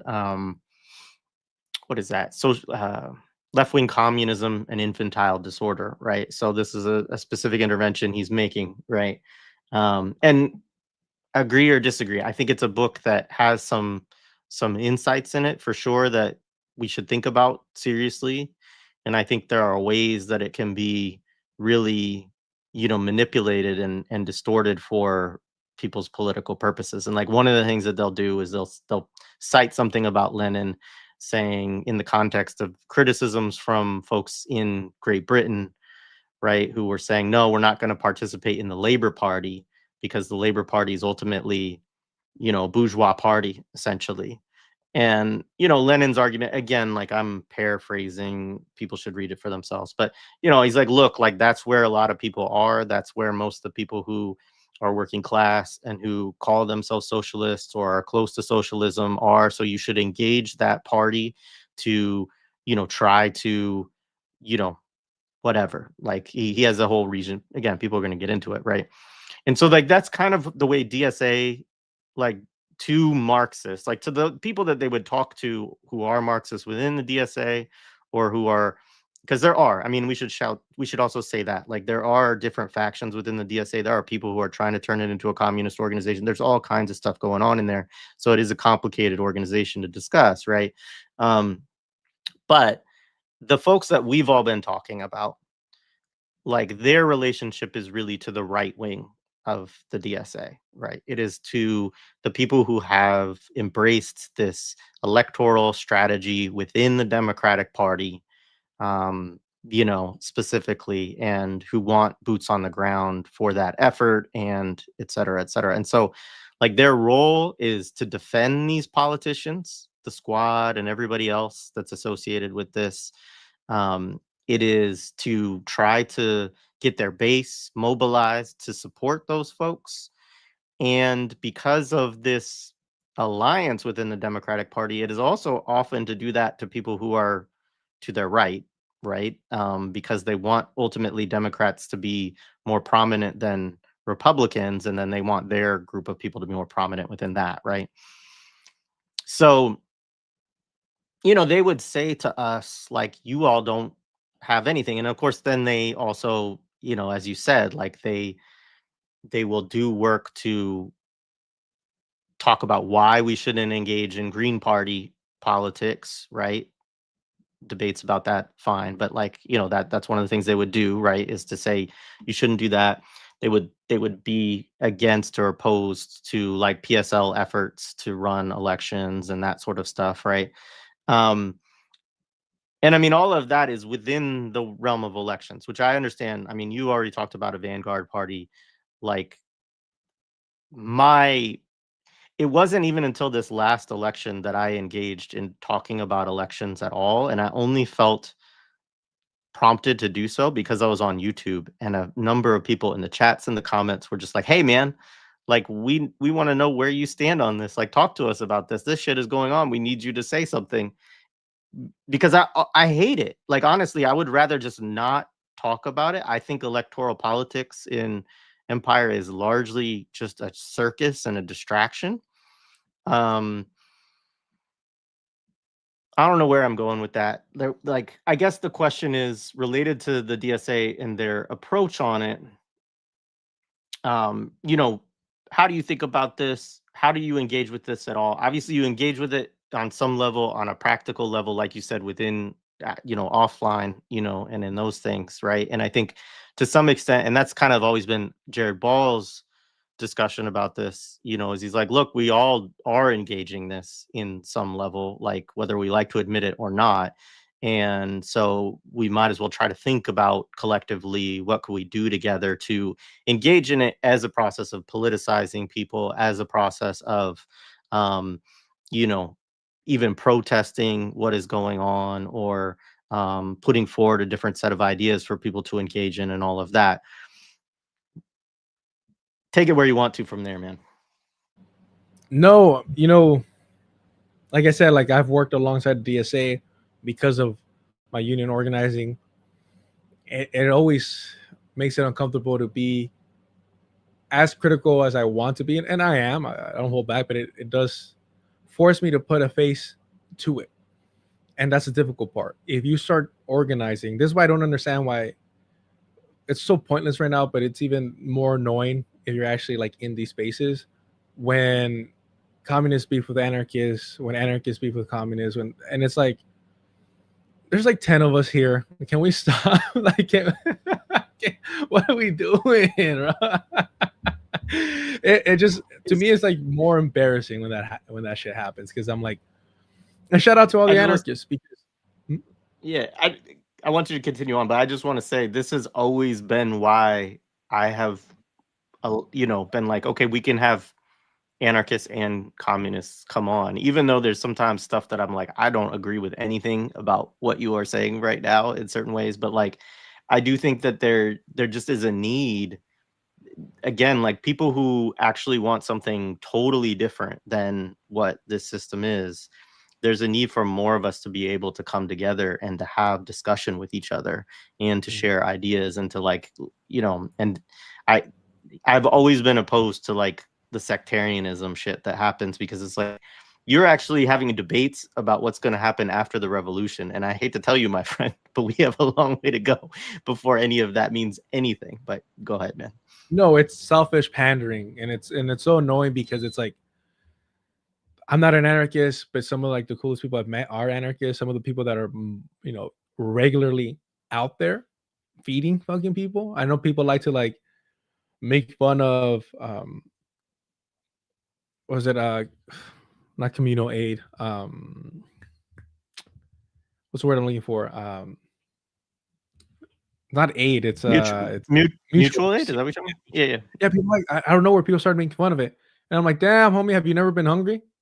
You know who's not making fun of it? The homeless people that are benefiting from this. Like, stop. Like I don't understand where people's are like. What world do you live in? That the same thing with book clubs. Oh, another lefty book club. Have you looked at the literacy rate? Have you heard me fucking read on stream? Like, yeah, we need fucking book clubs. Like, it's you know what I mean? Like, come on. Like, I get annoyed at shit like that because it's like, where do you think we are? Where, like, how? What fantasy fucking world do you live in that we can afford to be wasting time like this? That we can afford to be putting people down that are getting out there? We need to be like humble. We need to be realistic with how behind we are, and it's not by accident. I mean, the state made sure of that, and the state pushes these political figures and fucking political pundits for that same reason, to keep us behind. In terms of DSA, the problem is the DSA isn't a party. It's not a party. It is a wing of the Democratic Party. In fact, it's funneling whatever revolutionary potential we have into the Democratic Party. If the DSA was its own party, it'd be a different conversation. But if the DSA was its own party, it would be in the same place as the Greens. It'd be the same place as the PSL. And that's the issue that I have with a lot of things is, can we just be honest about reality? I'm not here to bullshit you. I'm not here to lie to anyone. I might be misinformed, and I'm more than happy to be educated. But the DSA is not a party. Okay, the local DSA still is behind AOC, but the national isn't. But it's kind of it's irrelevant. None of them can hold her accountable to anything. They need AOC more than AOC's ever needed the DSA. Well, maybe not in the beginning. Again, for that street cred. Mom Donnie does not give a fuck. People were complaining that in his shoot, I'm blanking out on some shit, but his transition team, that there was no DSA. There was no DSA. And the defense was, well, it's just a transition team. In the main team, there might be DSA member, this and that. Why would he? I'm not saying he's not going to, but what difference would it make for him? He's aligning now with the Democratic Party more and more. Obama called him twice. You think they called him to be like, hey, how can we put DSA up? You think the DSA ever came up in that conversation? I don't think so. I doubt that. If anything, it was like, hey, how many zeros? That's more likely part of the conversation than fucking the DSA. The DSA is not a party. Does this mean that at some point, out of the need to do something to organize, I won't join the DSA? No, I'm not ruling that shit out, because there are different, not chapters, but branches of the DSA that want to move people to the left. And I think that it's beneficial to where we're at, and being realistic, that gaining some of that organizing experience is fundamental. Learning how to work with others, learning how to show up, learning how to communicate, learning about bureaucracy, as annoying as it might be. I think there's benefit in that, especially when so many of us are so green. All right. We talked about my union stuff. And the thing is, the way that my union works, again, just going into, not trying to get too into the details, but we haven't really been active in the political scene out here in LA. And I think for if you knew the details, for honestly, it makes sense why we weren't. But now we're in a situation where we can be, and I'm learning a lot of shit. Like the meetings that I'm in, I'm quietly taking endless notes. Oh, what do you mean by that? Or when does that happen? Or how does this cycle? Like stupid little questions that I know are annoying, but at the same time, the people that have been doing this for years appreciate because they see somebody younger getting involved. Are these people like leftists? No. Have they said some shit that surprised me? That is like anti-cop, anti like ICE? Yes. I was shocked. I was like, oh fuck. Okay, that's surprising. Are these my comrades? No. But these are people that are proactively trying to improve the lives of working class people. And so, but if you're not in those rooms, if you're not doing the work to try and learn, what are you going to bring to an actual left organization? So all I'm saying is we don't have one yet. There's no Vanguard party. Learn from others' mistakes. Get involved. Do your mistakes in the place that hopefully isn't going to be too much of a negative. But if it is, then they're still working for the Democratic Party anyways. Who cares? If it is, then the PSL. The reason I didn't join PSL years ago is because of Brian Becker. I started looking into Brian Becker. I'm like, this guy's a fucking idiot, because I used to listen to his podcast. And what made me question him is he started having Richard Wolff on. And Richard Wolff, I mean, from my limited understanding, sounds like I can't stand Richard Wolff for a lot of reasons, but it's trying to sell us co-ops in place of revolution. And it's trying to tell us that we can compete in the fucking market, and that's how we can bring about socialism in the workplace. I can't stand people like that, because it's like, one, you're outright lying. We're never going to compete with fucking capitalists in the free fucking market. And two, let's say we did. Let's say we were successfully challenging them. This is an aside, my bad. But I just can't stand Richard Wolff. Let's say we did. How quickly would they crush us or buy us out? Like, let's stop. Anyhow, my bad. I forgot that I dislike Richard Wolff that much. I think he was my Norm Finkelstein before Norm Finkelstein.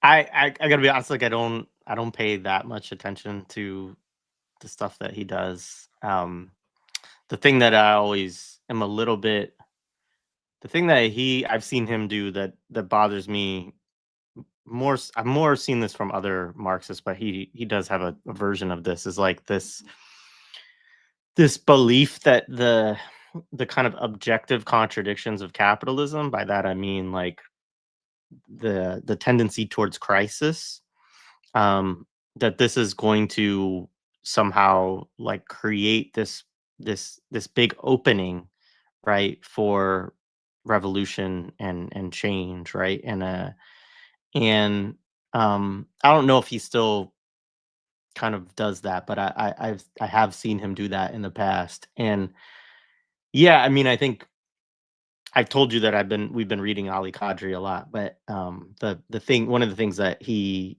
is just fundamental with him, and he also draws it back to Lenin and imperialism, but um it's just that like capitalism is very effective at resolving crises, and it does it through war, right? Like that, and that the people in power understand that very well, and that war is a process of accumulation, and people who don't, who see that as like somehow outside of the market or outside of um, this argument that we spend too much on war, and that this is like it's a drain on the economy or something like that, right? These kind of arguments, and what we should do actually is take that war money and invest it in something else. It's like there's a fundamental misunderstanding of imperialism and what's going on here. Like, because if the capitalists understand actually that if they did that, that their system would collapse, like that,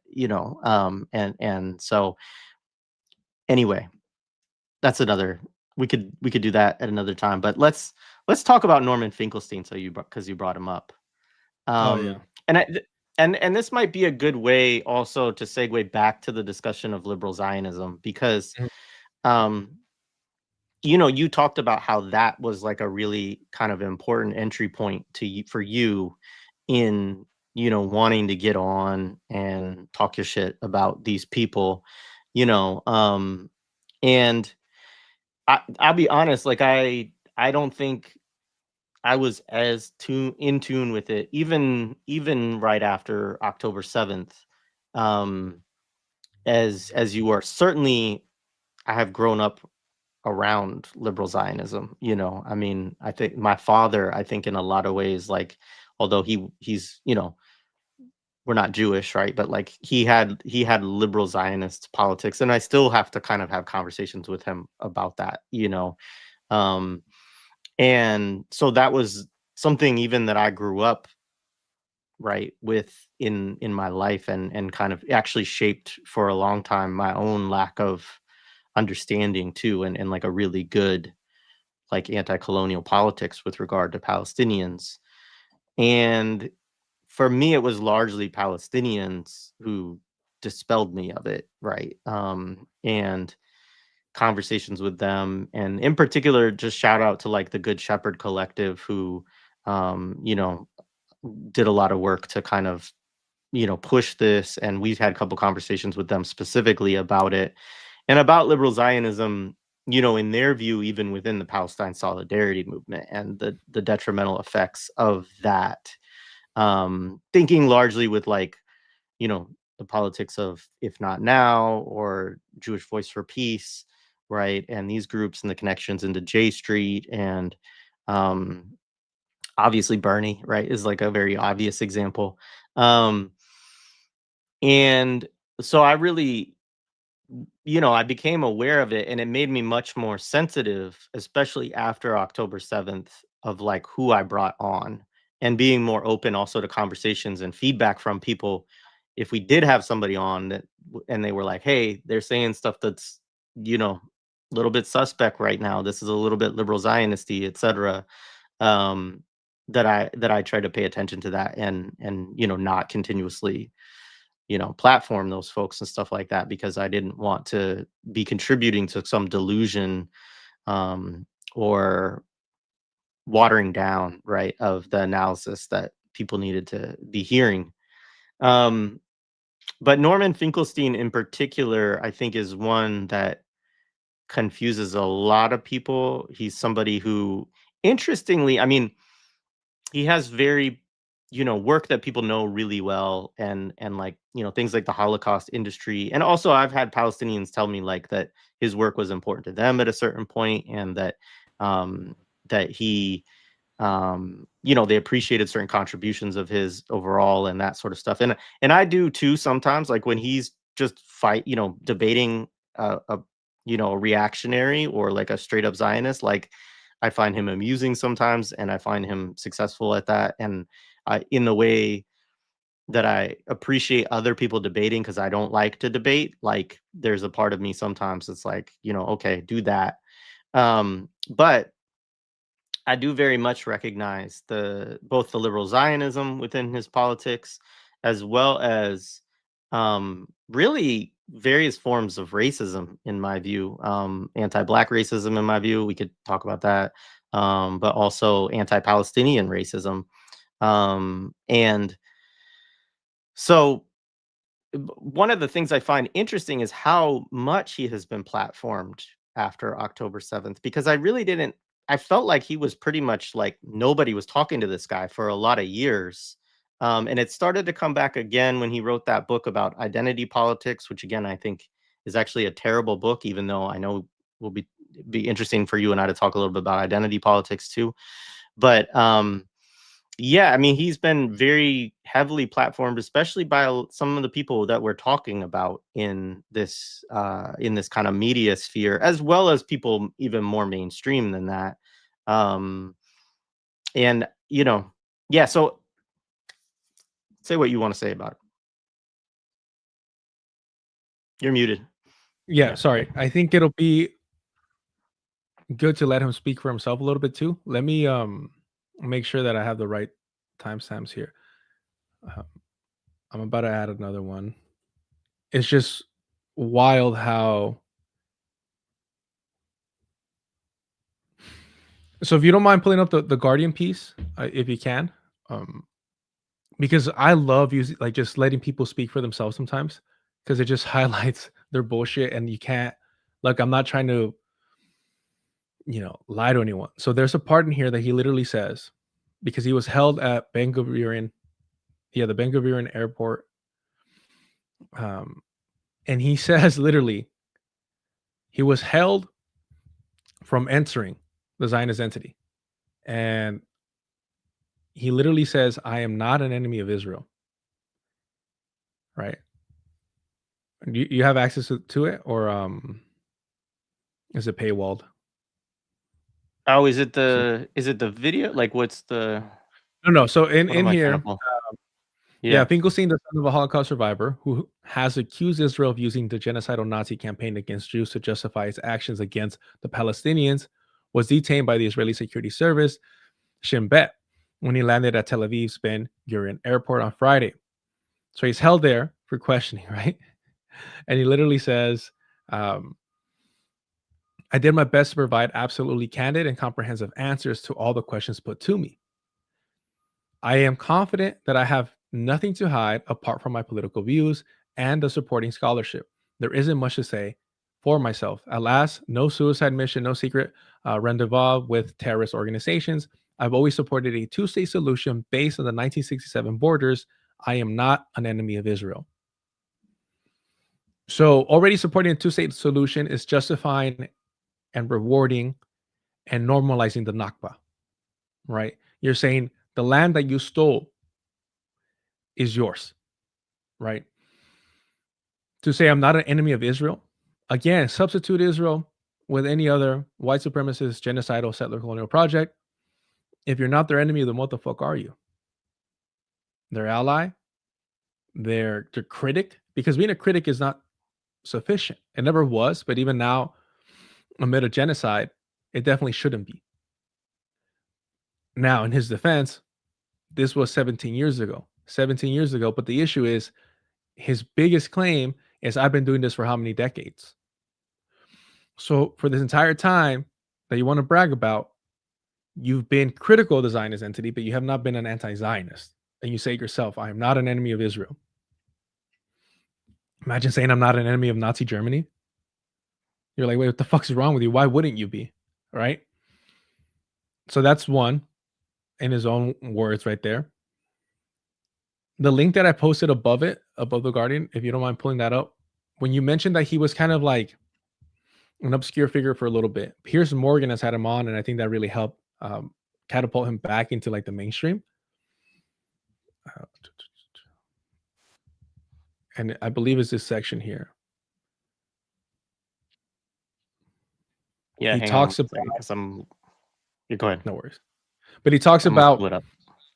This guy is such a fucking white savior. Like it's disgusting. He says in this, you'll hear him say, I had given up on the Palestinians, and that means that if I gave up on them, they had no hope. Do you know how sick you have to be to say that shit? If you want to go back a little bit. Yeah. Yep. You ready? All right. Chronicling every detail of the horror that had been inflicted on those people. And I gave up on them. Okay. And that meant if I gave up, they had no future because I was the last chronicler. Okay, but what I would say, Gaza. All right, but what I have the only book but Professor, that's been written on the subject. Let me respond. I would respond by saying So you see where his mind's at.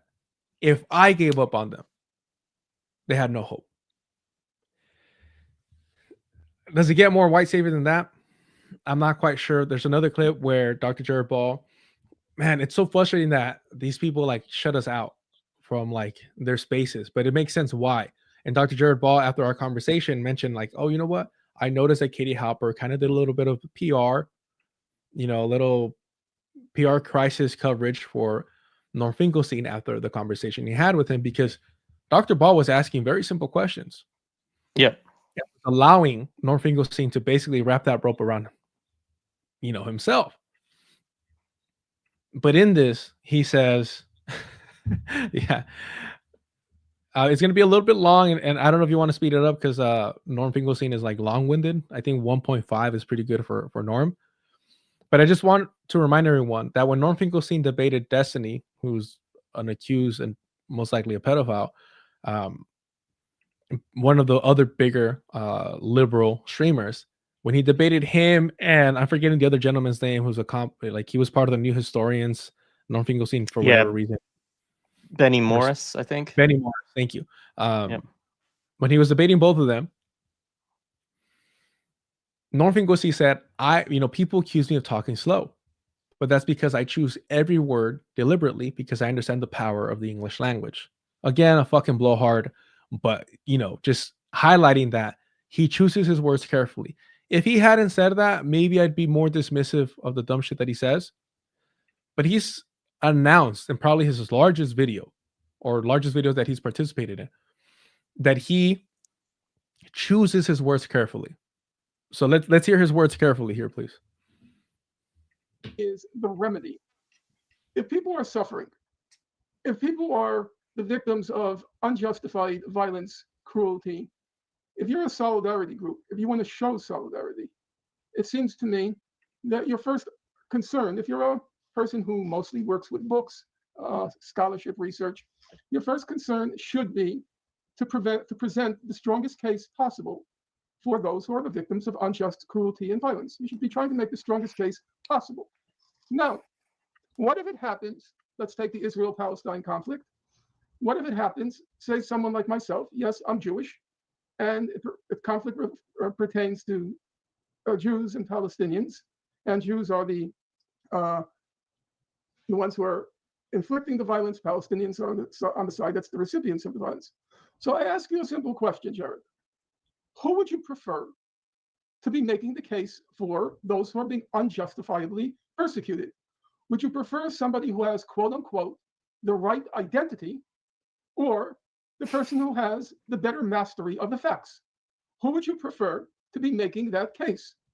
In my opinion, if your concerns are truly with those who are suffering, then your first priority ought to be making the best possible case. Now, I've noticed, as you probably have noticed, since maybe the late 2000s, I was effectively canceled on the question of the Israel-Palestine conflict. I had invested 40 years to its study. I began in 1982 when Israel invaded Lebanon. I then wrote my doctoral dissertation on the topic, and I then devoted 4 decades, which, as I think you'll agree, is not a trivial amount of time in the life of a human being. And then suddenly, this identity politics emerged on the scene. And notwithstanding having written many books on the subject, and people quite qualified to render judgment, saying that I was the most knowledgeable person in the world on the subject, I was canceled. On places like Democracy Now!, you would never see me again. Instead, you would have these Palestinians, in my opinion, significantly lacking in knowledge of the subject. When I say knowledge, I'm talking about not people speaking about experiences, but people who also claim, Palestinians, who claim to have a scholarly knowledge of the subject. And I was displaced by them. In my humble opinion, I think I would have made a much stronger case. I knew the literature. I spent 4 arduous decades mastering that literature, reading thousands and thousands and thousands and thousands of pages of human rights supports, not once, not twice, many times 3 and 4 times. However, because of my quote unquote wrong identity, I was no longer in demand. Now, were it the case that these folks were more competent and qualified than me, there's no argument. There's no argument. But when Professor Said said to me, and it was a moment, he was a very serious intellectual, let there be no question about that. It was a moment in a conversation when he said a friend of mine was a racist. Why? Because in his scholarship, he doesn't cite Palestinians. I thought to myself, well, what makes citing Palestinians in and of itself a virtue? I think competence should be the standard. Ability to effectively answer the lies that Israel was disseminating. That should be the criterion if you're really concerned about those who are suffering. That's my first point. The second point there is on the Kendi chapter. Now, that's definitely more than I want to watch. yeah. Sorry to put y'all through that, but it's hilarious because it's like shout out to Jared Ball though. I did watch that whole interview and I appreciated him on it. Yeah. And there's a reason why people dodge Dr. Ball. There's a reason. Because he'll engage the work. And again, like when I say you don't have to lie about people, you could just let them speak for themselves. Again, if you just do the work, if you do the reading and ask simple questions, and usually it's the simple questions that are difficult, because if they're not layered, they have nowhere to run, right? And Dr. Ball was just like handing him the ball, and Norm was just like, man, embarrassing himself. I want to be specific. He says he was replaced and displaced. If you spend whatever fucking word he used, 4 decades, covering this, learning about this, mind you, never bothered to learn Hebrew, never bothered to learn Arabic, never bothered to learn. Yeah, never bothered to learn. You spent 4 decades and you're not even looking at primary sources. Like, normally I wouldn't request that of anyone or demand that of anyone, but if you're like bigging yourself up like that, if you're saying I'm this guy, you're beating your chest, I think it's a fair question to say, why didn't you learn the primary language of these sources if you spent 4 decades covering it? So again, I wouldn't ask that of anyone else, but you're making yourself to say I'm the most knowledgeable. People have said, I would never say it because I'm too humble, but people have said that I'm the most knowledgeable person about this, and you can't read the fucking primary text. How does that work? We all know that things are lost in translation. Even the best at translation, you're going to lose a little something, right? Usually it's context or whatever, or the spirit of it, what have you. Why haven't, in those 4 decades, have you learned at least one of the 2 primary languages, if this is what you've devoted your life to? I've always said that Norm Finkelstein does not give a fuck about Palestinians. Norm Finkelstein opposes, or not even opposes, is critical of the Zionist entity because it has used, the suffering of his parents to justify its atrocities. If the Zionist entity did not weaponize the Jewish identity, did not weaponize the Holocaust specifically, Norm Finkelstein would not give a fuck about Palestinians, would not pretend to care, because he doesn't. He does not. This is a personal fucking vendetta for him. This is not about Palestinians. He said he was replaced and displaced. If you spent 4 decades knowing the true material replacement and displacement that Palestinians have faced at the hands of the Zionist entity, which you claim you are not an enemy of, and you still choose to use those words to attack Palestinians, because this is what he's doing here. When he's talking about cancel culture and he's crying about not being on Democracy Now!, really? That's what you're harping on? Whatever your beef with fucking Amy Goodman is? Like, it's all personal for him. It's about his parents. It's about his relationship with Amy Goodman. That's why he spends like 50 minutes talking about Amy Goodman and her brother both went to Harvard or where the fuck they went to. And he's like, statistically speaking, the odds of siblings going to... I'm like, bro, what are you doing? It's all a vendetta. It's all personal for him. He does not care about Palestinians. So when Palestinians start getting censored and they start getting the platforms to speak for themselves, he views that as I'm being canceled. You're a fucking asshole, bro. I am too, but own it. That's why people don't want you around. If they could find somebody else that is knowledgeable and preferably can relate to the actual topic, can speak for themselves and their family members, they're going to go with that person. Maybe if we're a little bit nicer, you'd be invited as, a guest, a co-guest or whatever. But you're a fucking asshole, Norm. He knows this. We normalize that shit because he's an older white dude, so it's fucking cute, But it's not. Again, it's all personal for him. To use the words replace and displace when talking about Palestinians and making yourself out to be the victim, it's just a level of fucking to me, it's disgusting.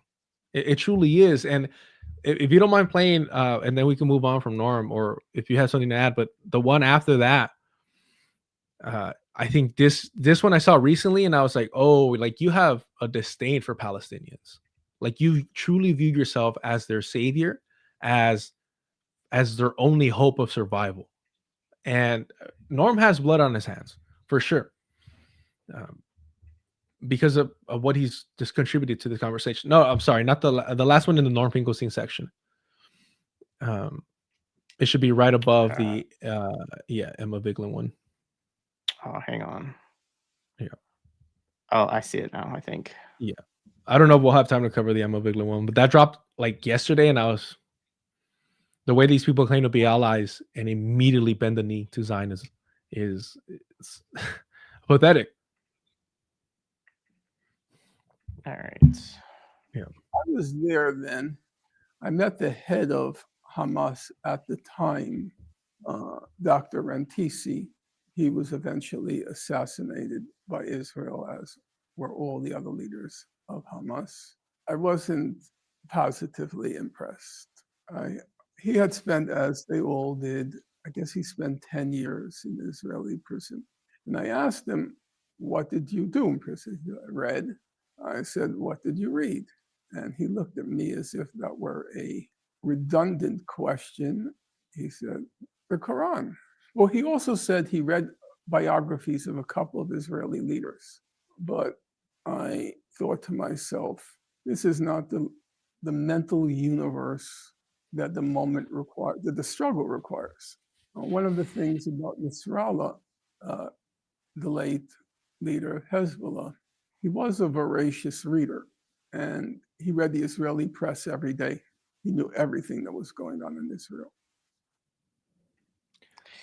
I just add quickly there, just the other day, and I don't actually know when Norm Finkelstein said this, but Louis Alday we had on, and he talked about that I guess Norman has said that Nasrallah also got his whole analysis of imperialism and Zionism's relationship with it from Chomsky during one meeting, that, you know, and he just credits the timing of this meeting with, you know, and yeah, but that which Louis was also decrying. But anyways, it relates to the things. I say that because it's connected directly to what you're showing here. Oh, and it's such a white supremacist mentality that it took Norm Finkelstein to educate, you know, this, in his mind, for sure views people as backwards, right?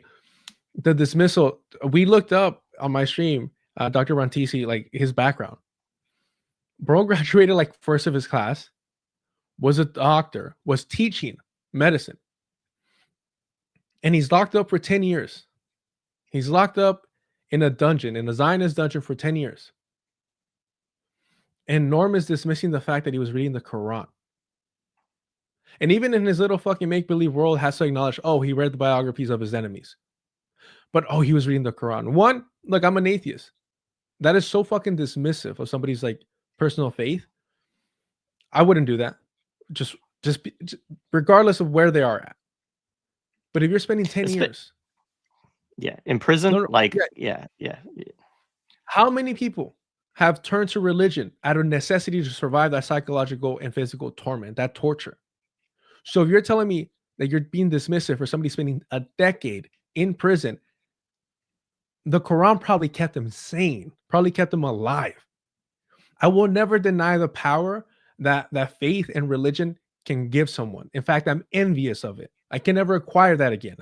It's unfortunate. I miss it. I really do. I have a playlist of fucking like hardcore fucking Christian spirituals talking about being washed in the blood of the Lamb, because it does something to me where it encourages me, it helps me out, but I unfortunately can't believe in something greater anymore.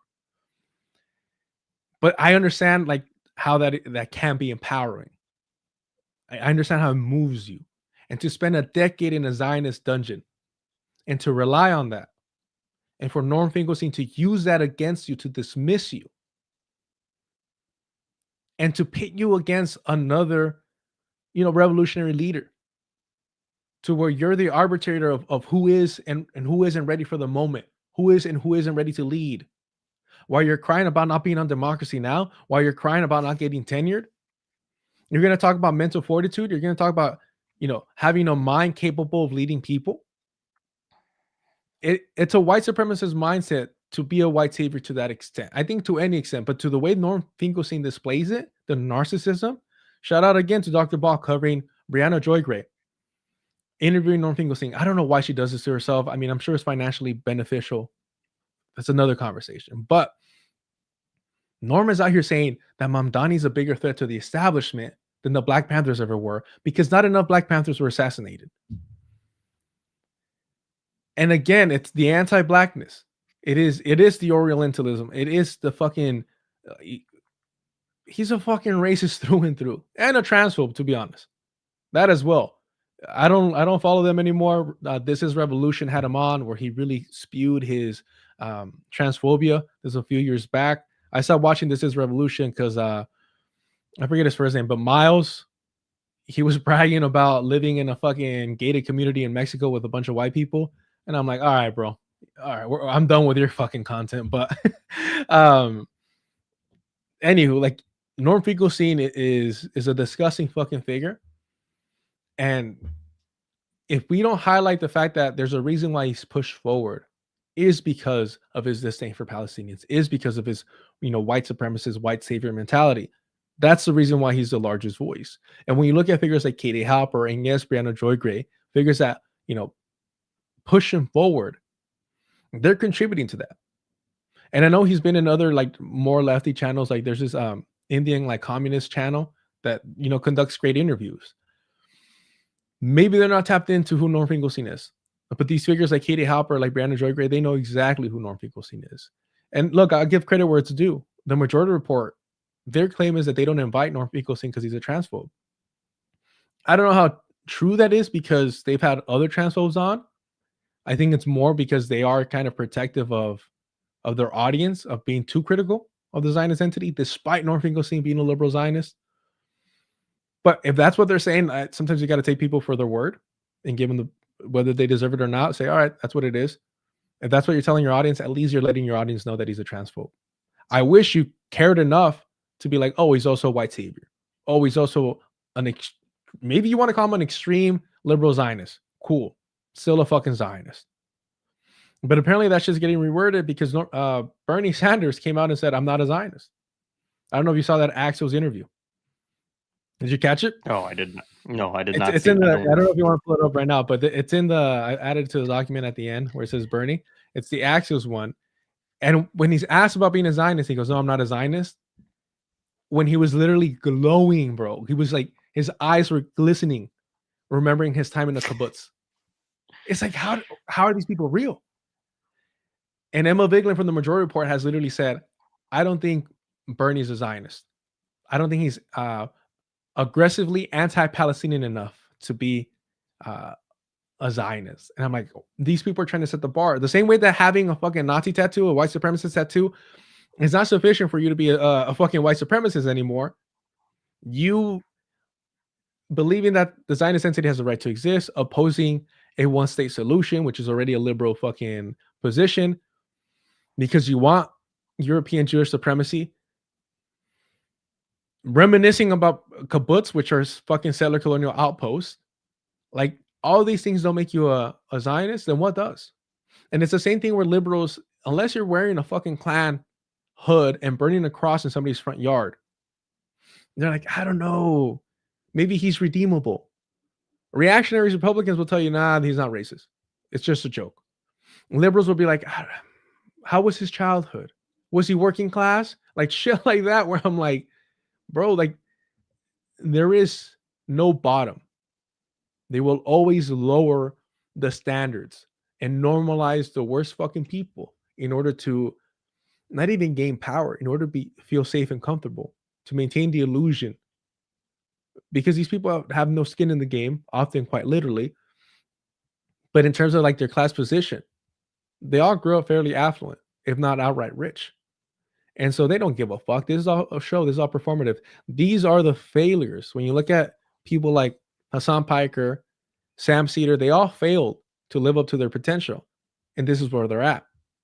In a lot of ways, when I tell people, like, if you know about my background, like, I'm very fortunate to be here, to be able to have these conversations. These people have failed. They didn't live up to their potential. When they got the education they did, when they had the financial support that they did, when they had the connections that they did, to end up doing essentially what we're doing, yeah, at a higher level, but we're all on the same platform. We're all fucking political commentators to one extent or another. And these people had some of the best educations. And it's because they didn't make it on MSNBC. It's because they didn't make it, in Hollywood. I think Sam Seder wanted to be a fucking script writer like Ben Shapiro. That's my rant. But yeah, there's that. Yeah. Yeah, the only thing I'm thinking about is whether Hasan really falls into that category, because I think he's going to end up making more money probably like doing the work that you're talking about than he might if he had been on network TV in the It's the long run. No, you're right, but it's the status. It's the status that it comes with it. He was recently denied entry to the VIP section of Mamdani's like celebration party or whatever the fuck. I don't know why Breakthrough News was out there when they're a branch of the PSL, but I guess they're trying to celebrate any win. But he got denied entry to Mamdani's like VIP section because, you know, he's just a fucking streamer at the end of the day. And he tried saying, "Oh, well, I have 70,000 people watching."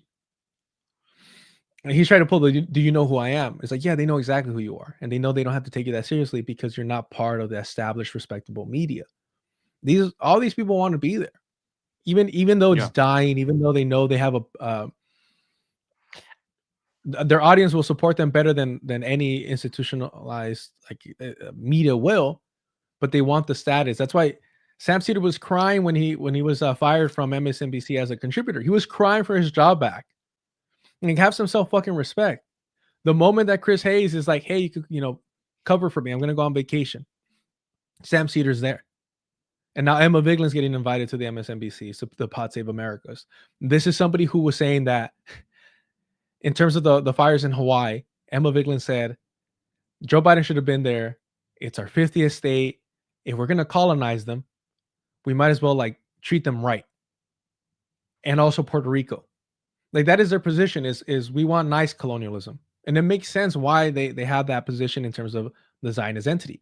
They want to see the end of the apartheid, when apartheid is just a tool of settler colonialism. If you remove apartheid, you still have settler colonialism. Look at South Africa. The people that still own the resources, that own capital, are still colonizers. But everything, it's not on the books anymore. It's not the law anymore, so that's progress. They want to see the Zionist entity go the way of South Africa. They want to see the Zionist entity go the way of the U.S. so they can normalize that shit, right? Because for them, it's all about aesthetics.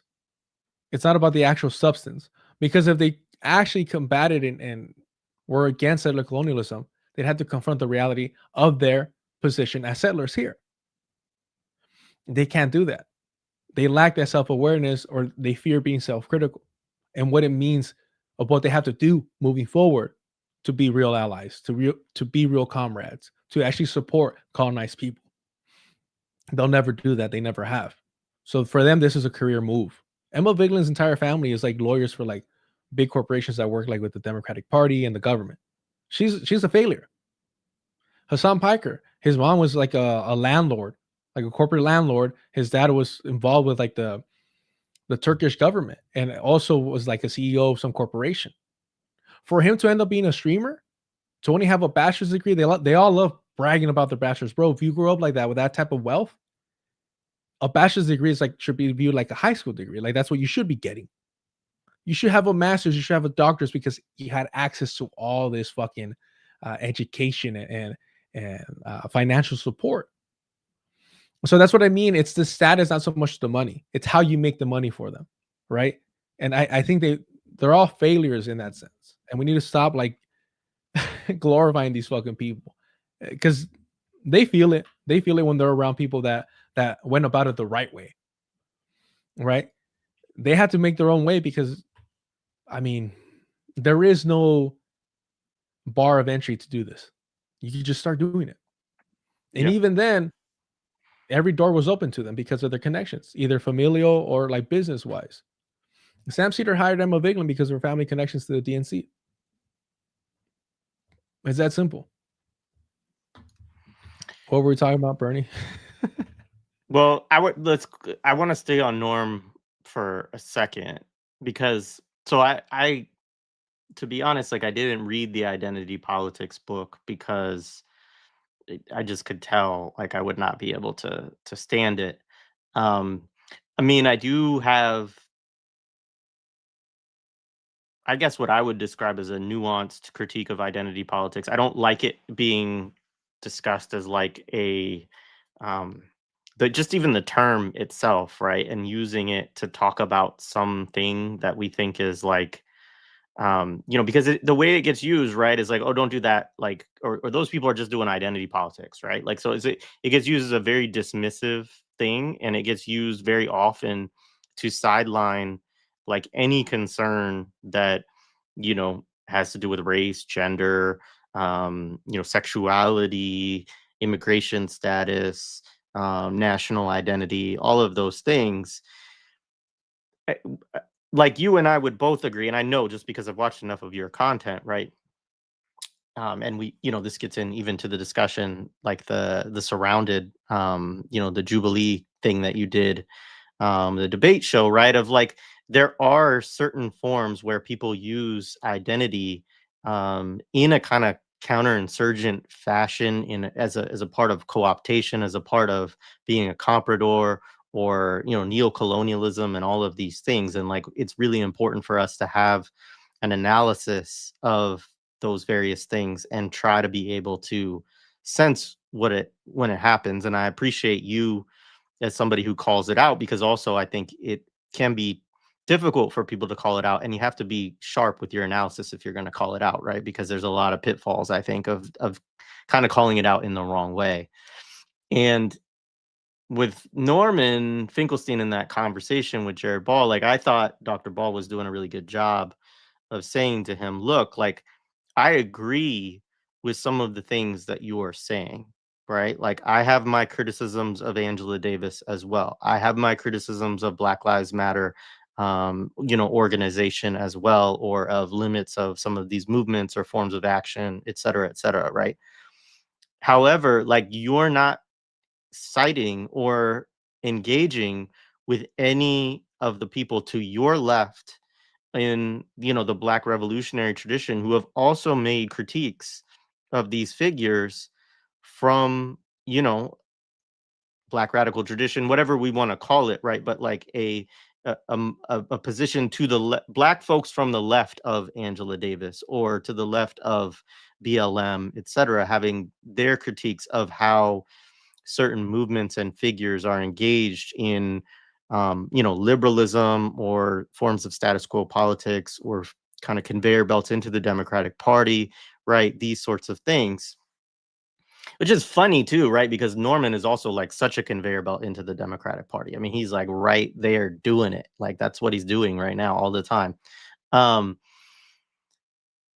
and in some, I mean, like, his criticism of prison abolition is that, like, that she shouldn't be talking about that until you get to full communism, you know, which is like, okay, I actually might somewhat, you know, we could have a discussion about that, but like, there is an element to me where I've always thought of prison abolition as a horizon, as talking about like that kind of society, because it's like, what kind of society could you create where you wouldn't need to put anybody in a prison, right? It has to be one where like all needs are met, where people have what they need, where, you know, et cetera, right?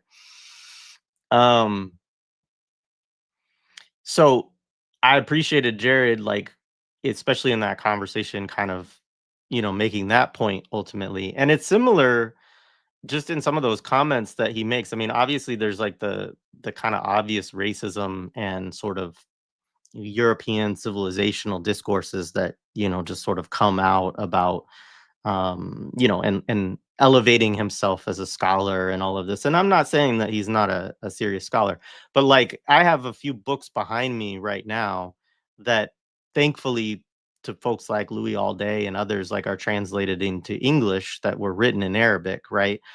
And if he hadn't, they weren't at the time that Norman Finkelstein was doing his research, but if he'd read The Foundation of Zionism, which is written by a Palestinian, right, then he would obviously have a ton of stuff to be able to cite, right, from Palestinian scholars. So it's like, this is the thing about that kind of dismissal, right, is that there's so much wonderful work that has been done by folks from the Palestine Research Center, you know, which was the kind of revolutionary intellectual arm of the PLO, and others from prior generations and currently, right? That you know, if you are not, like, you wouldn't cite it, of course, if you don't speak Arabic, right? Because, you know, and I don't.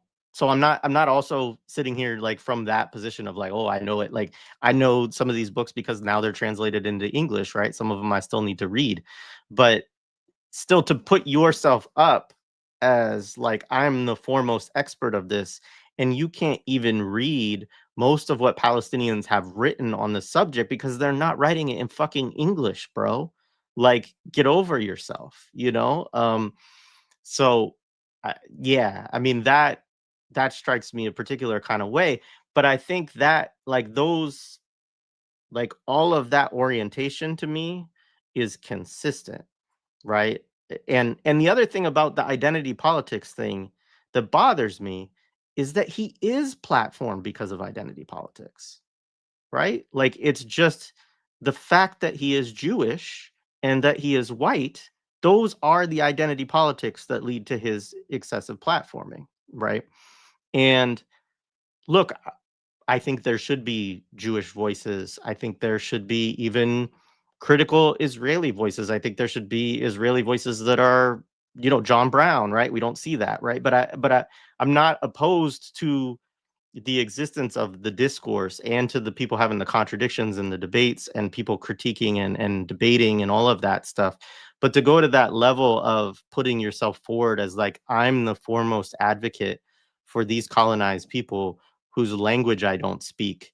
And, you know, like it's just, it's bananas, you know, and this, and to do the same thing kind of on, you know, like it's similar to the things he said about MLK versus, you know, like the Panthers and the Black Power movement and all of this stuff, you know, where he's saying, well, you know, ultimately, like everybody to the left of MLK, like didn't matter, right? So it is a very, it actually makes a lot of sense when you think about these platforms and kind of what they're doing, that he would be perfect for a lot of them because that's the same kind of thing that they want to do is they want to pick some spot, right, where it's like, okay, this is where the perfect progressivism is or whatever we want to call it, right? And like nothing to the left of it matters, you know, and therefore we're not going to take seriously anti-imperialism. We're not going to take seriously anti-Zionism in some kind of principled way. We may talk a little bit about those things and rebrand it to mean, like you were saying, like what is palatable or marketable within the left flank of the Democratic Party. But there's a real, you know, gatekeeping and sheepdogging operation going on around those things. So anyway, man, I just again, I appreciate what you're doing around that stuff. And yeah, we can go to Bernie, or if you have any Yeah, response just to that. quickly on that to highlight, because often it gets so normalized, but the anti-blackness of it, right? He wrote that book, and again, I encourage everyone to go watch Dr. Ball's conversation with him. This should highlight just what an absolute racist piece of shit he is. He has this standard for Palestinians. You have to know this much in order to speak above me, in order to speak, you know, correctly. And then again, simple questions that Dr. Ball asked, and you realize that Norman Finkelstein did not engage with, yes, black radical scholars at all. And he thought that he could walk into this black academic space and be like, oh, this is what you're missing. This is what you have wrong. I'm here to tell you how to properly criticize this and don't fall for this. Let me expose the truth for you. When as Dr. Ball, and please go watch the interview, everyone, highlights like, yo, like there's a legacy of people already calling this shit out. It's just to your left. And so to not have the same standards for yourself that you would for others when they are talking about their own struggle, for me, highlights that white supremacist mindset to be like, oh, I could just walk into any room, pick up a few books, and I'm the new fucking savior here. That's because you don't respect the actual people themselves, right? And you're absolutely correct. I mean, that you're making me laugh because I'm like, yeah, like it is completely ridiculous to say you're the most expert of something that you can't fucking read. Palestinians learn Hebrew in fucking these dungeons, in these Zionist dungeons. They learn Hebrew. What the fuck is your excuse, Norm? What has been your excuse for 4 decades? But yeah, we can move on to the other Zionist, the other glorified Zionist of the left.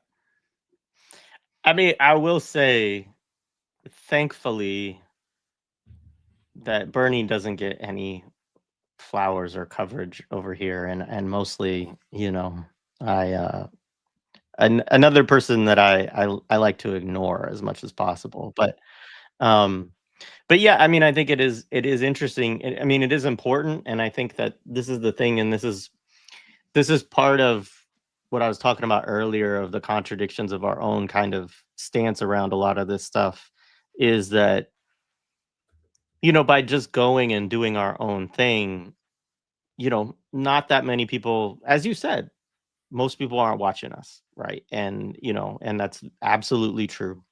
And none of these people, none of these folks we're talking to take us seriously as a platform, and, you know, that's fine. Like, I wouldn't go on their shows anyway, right? But the you know, but the app to like regular people coming in and getting introduced to the left over the last, you know, 10 years, right? These are the places that people, you know, kind of step into first a lot of the time. You know, they kind of get acclimated to. And to a lot of people who are, I also think it plays a specific role for liberals. Mm.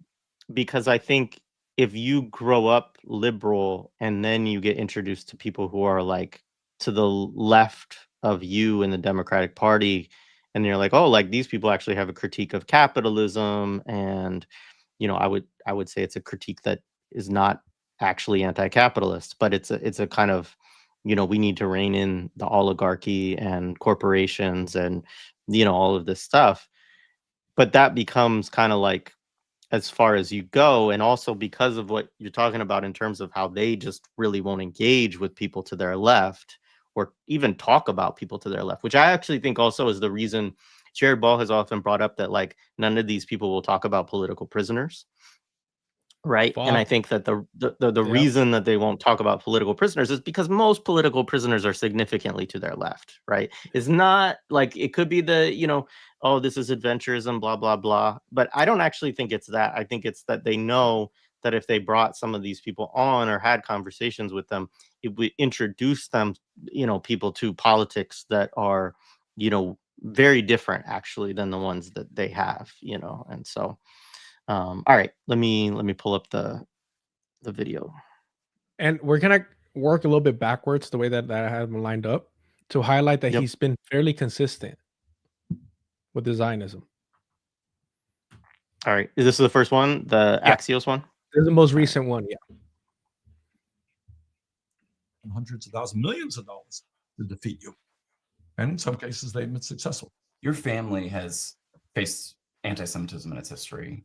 Your father fled Poland in the 1920s, violent anti-Semitism. Your uncle was in a ghetto and was killed by the Nazis.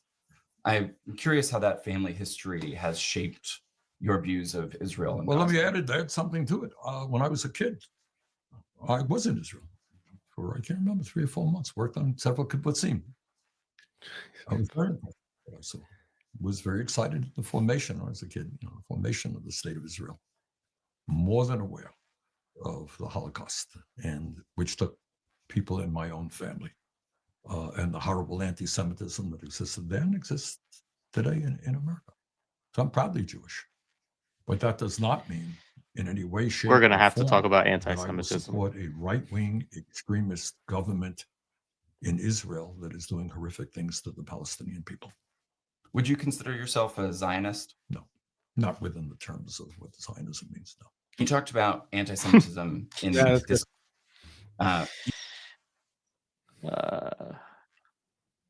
And I felt a little crazy when I was first like, you know, going after Sam Seder for his attempt to redefine what anti-Zionism means. I'm like, damn, am I really doing too much? Like, what's going on? But I'm like, no, like it starts somewhere. This redefining of words is part of the process.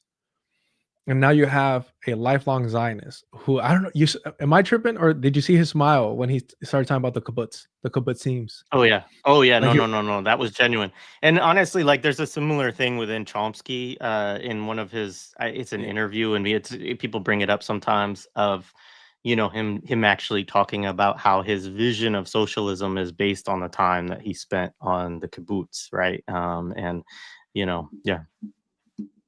So one of the people that I'm pretty sure they still have me blocked, the Vanguard, these two white dudes from like the Midwest, they had Marianne Williamson on, and I have the clip, but she starts spewing these lies about the origins of the Zionist entity. And I pushed back afterwards, like, hey, why didn't you like challenge her on this when you had the correct position?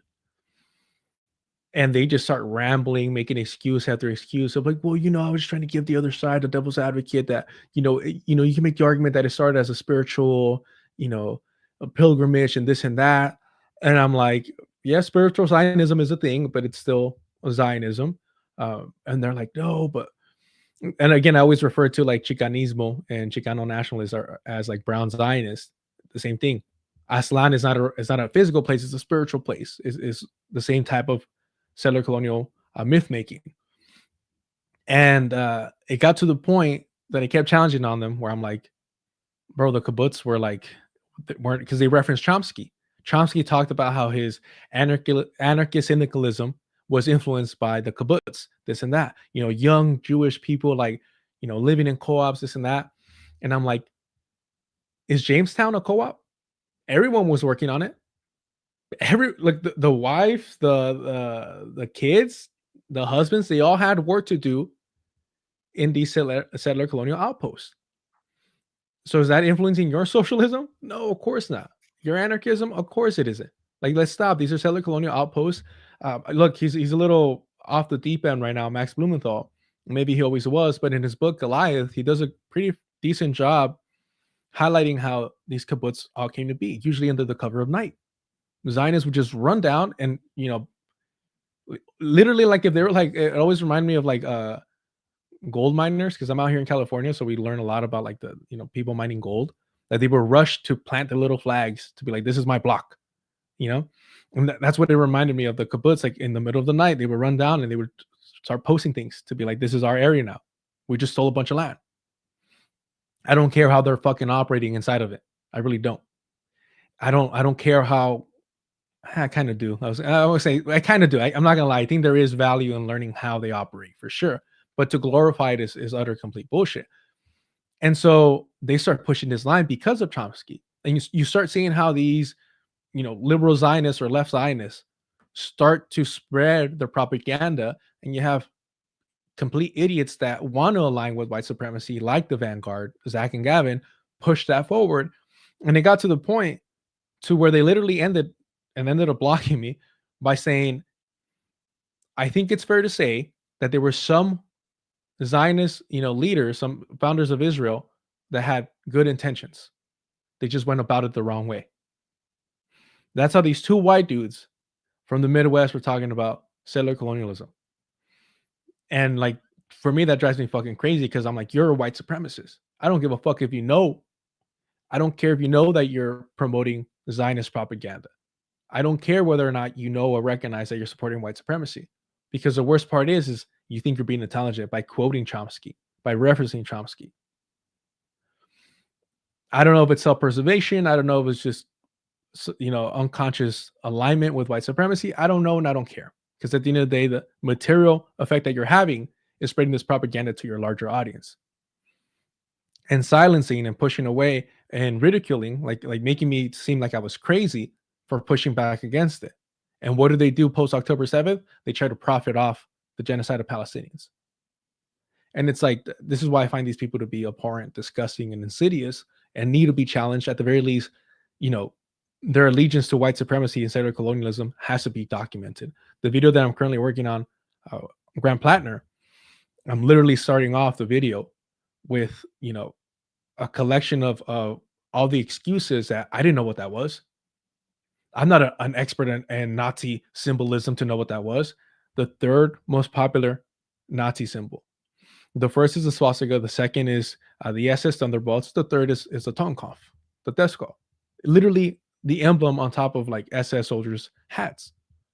Let's stop pretending. But every single one of them making excuses. I didn't know what it was. I didn't know what it was. And again, I think this is in the video I talk about white ignorance in an attempt to gain white innocence. And this is your job. This is your career. You chose to do this. Nobody forced you into this space. you were busy calling Trump and everyone in his cabinet fascist, fascist, fascist, white supremacist this, white supremacist that, and you're financially benefiting from that, and you're not even engaging with like white supremacist symbolism. I used to work, I joke around at a not so mom and pop shop coffee place, and there was this guy. I was along a freeway, and he was a trucker. We had people from all around the country, and big white dude, big beard, and I saw tattoos, this and that. And something rubbed me the wrong way. He used to go by Rick, and then out of nowhere, he started coming in, and he started saying that his name was Thor. And I'm like, oh, this guy's a fucking not like straight up white supremacist. I'm like, dope, but I had no evidence. And all my coworkers at the time were like, this Carlos is fucking crazy, whatever. Right. And so I didn't tell him quite yet until I had to have proof. Usually with older white people, I like to poke at them a little bit and get the racism out just by asking simple questions again. I used to have a coworker who she's a white woman, but grew up in the Czech Republic. And so she didn't have this concept of racism the way that we do because she grew up around other white people. So she wasn't really confronted with it. Definitely not American style racism. So I would just poke people, like, ask them simple questions, and they would fucking like just let it out. And she would always be shocked.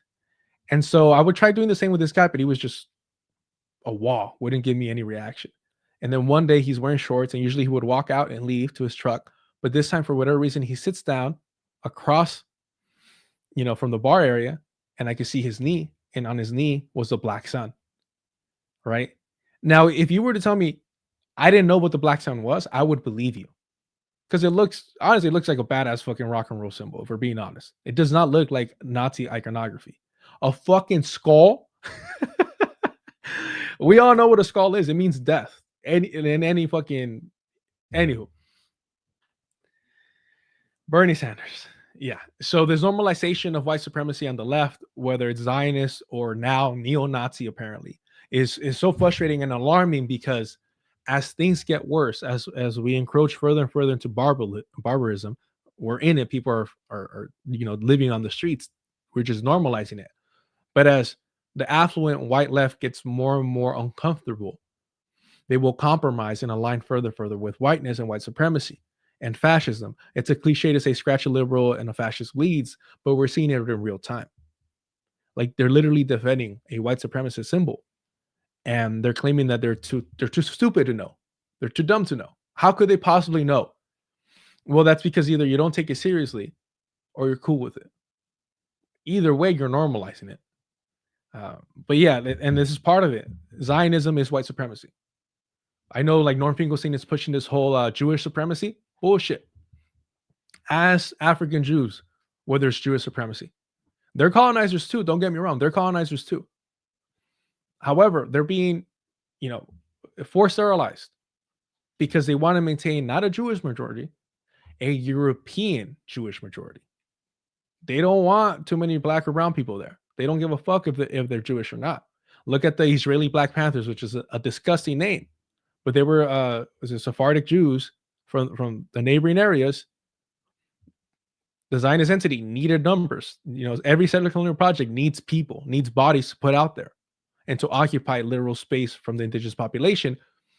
And then they realize, oh, wait, we're all Jewish, but you're treating us like garbage. You're not helping us. So the socialism, the national socialism, isn't being extended to us. So we're going to create the Israeli Black Panthers to fight for our rights as settlers. And it's like, bro, like, what more evidence do you need that it's not about Jewish supremacy first and foremost? It might be secondary or third, but it wasn't about Catholic supremacy when the Spanish conquistadors did it. It wasn't about Protestant supremacy first and foremost here. It was about white supremacy. It was about the white man's, mission from God. And it's the same thing with the Zionist entity. Same fucking thing. And so it's frustrating to see the conflation of what it is. And it's not American supremacy. It's not Jewish supremacy. It's white supremacy. That's what trumps all this shit. Because at the end of the day, the Zionist entity could fall, the US could fall, they'll still, embrace white supremacy regardless. And I do think the US has eventually become balkanized. I am a little jaded in that regard. But yeah. I mean, I would say that would be great. um, yeah, I mean, I guess the only so I don't disagree with you on the white supremacy point. The only thing that I would add to it from my perspective is that to me, understanding Zionism, that it's fundamental to understand the role that it plays for Western imperialism, right? And so, like, yeah, like in terms of who, the hierarchy within the society, and also, the civilizational affinity that exists in the kind of like, the white supremacist, um, yeah, European civilizational project, I guess, like we could say that obviously this is a big part of that project and of why it looks the way it does and why its policies are shaped the way that they are and all of that. I do think like if it wasn't useful to empire, or if empire determined that the costs in doing it were greater than the rewards, that you would see a policy shift on it. Like, just to give examples, like I think that's ultimately the history of South African apartheid in a lot of ways. I think it's an interesting, like, so there's other settler colonial histories, right, where we could look to, right, where they say, okay, y'all are getting a little bit out of hand. We either have to fight about it, or we're going to like just stop supporting you all and you have to figure it out on your own. Whereas, I am convinced that the US and Western Europe in particular see Zionism as existentially necessary to their own global dominance. Which, yeah, I mean, like, if people want to analyze that through the lens of white supremacy on a global scale, I'm not averse to that. But I think ultimately, from my perspective, it is also about the accumulation of capital and the maintenance of a certain system of how capital flows from the Yeah. global south to the north. No, to be very clear, and you just helped me realize that sometimes I get a little too hyped and I don't make the distinctions clear enough. I'm saying the connective tissue is white supremacy, but the motivational force is absolutely, capital and resource accumulation without question.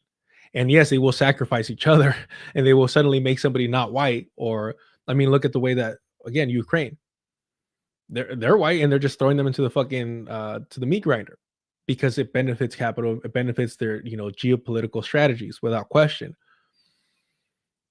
And yeah, the Zionist entity is in a place, in a location that is too valuable to abandon for sure. Whereas South Africa, one, Mandela was a fucking comprador. He sold out. So was it really a defeat, or just, again, changing in the aesthetic formation of it? So I think they'll make compromises, but in terms of defeat, I think that is a little bit more of a nuanced conversation, because I do view, and this is why all these fucking rad libs are asking for a Palestinian Mandela, or when they're like stop incarcerating Palestinians who are promoting nonviolence, and you'll get your Palestinian Mandela. And it's like, why would you want a Mandela anything? That just highlights that you don't know, the history of South Africa and how Mandela sold out. The charter. I'm blanking out right now, but my apologies. But yeah, like Mandela, I don't know. Like for me, I think they were willing to abandon South Africa, because apartheid South Africa, because they knew that they had a figure who was willing to abandon true revolutionary decolonization. But I'm also need to be more educated in that area. Yeah, I need to spend more time on it as well. And I think the only thing I would add from my own perspective is that the 90s are just a fuck. Like because of the fall of the Soviet Union, and people can have different opinions about that, but the reality of it as a kind of global realpolitik is like that, having the Soviet Union, having a socialist bloc allowed alternative bases of support, right? And backers for different types of anti-colonial movements, right? And after the Soviet Union falls, I think it's somewhat, in my view, and again, because I haven't studied it well enough, maybe Mandela is fully, can be read totally as a sellout, and all of that. I know I do understand some of the contradictions, some of the things that he did for sure. But also I look at the 90s a lot as a period in which it's hard to say whether it's fully the propaganda around the idea that there is no alternative just becomes so seductive that it takes hold in a lot of ways, because also you can point to things like Venezuela or Zapatismo or other movements that arise in the 90s posing different different ways of moving, and still, anyway, it's a whole different discussion. But the point being that you look at Northern Ireland, you look at the South Africa, you look at Oslo, you look at the accords that are signed within Yugoslavia and across Eastern Europe and so on, like that, it was a time where movements felt compromised and made compromises, and yeah, I mean, it's worth. I think we've been talking about it a while on here. I think it's like worth a whole series at some point about like each of the peace accords and like what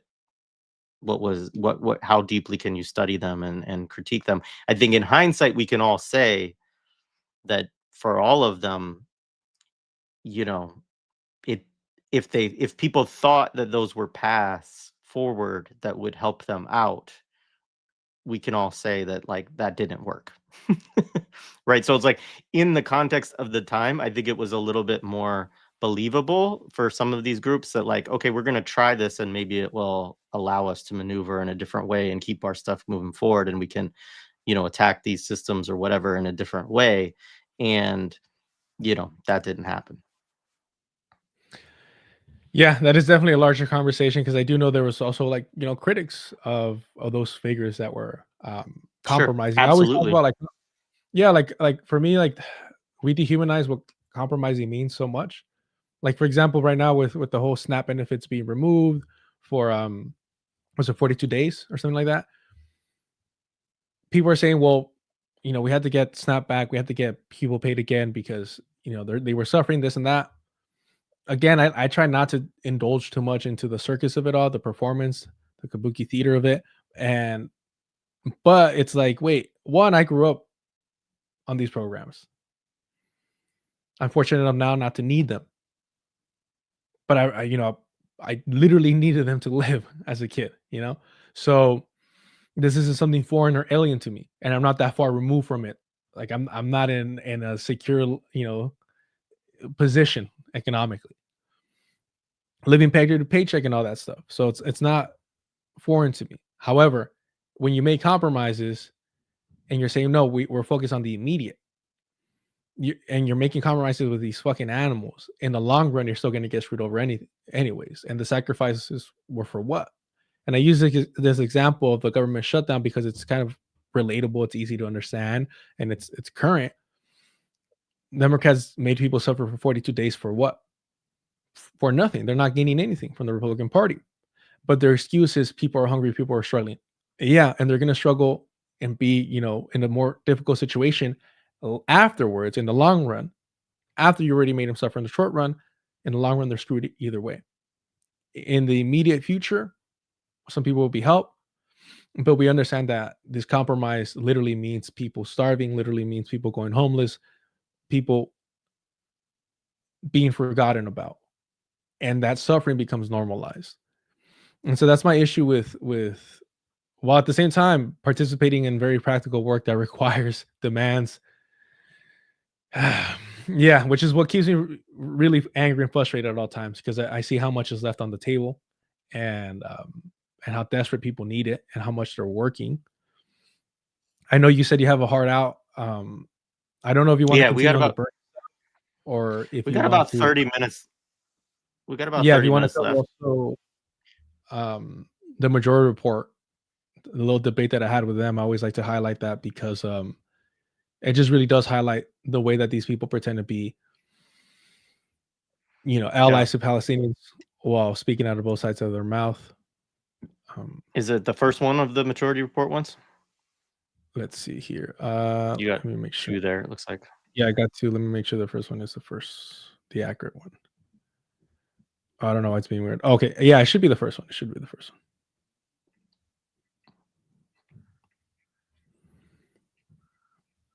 So this is going to be the setup. That is saying is anti-Semitic in and of itself. But I just think that it's just simply wrong.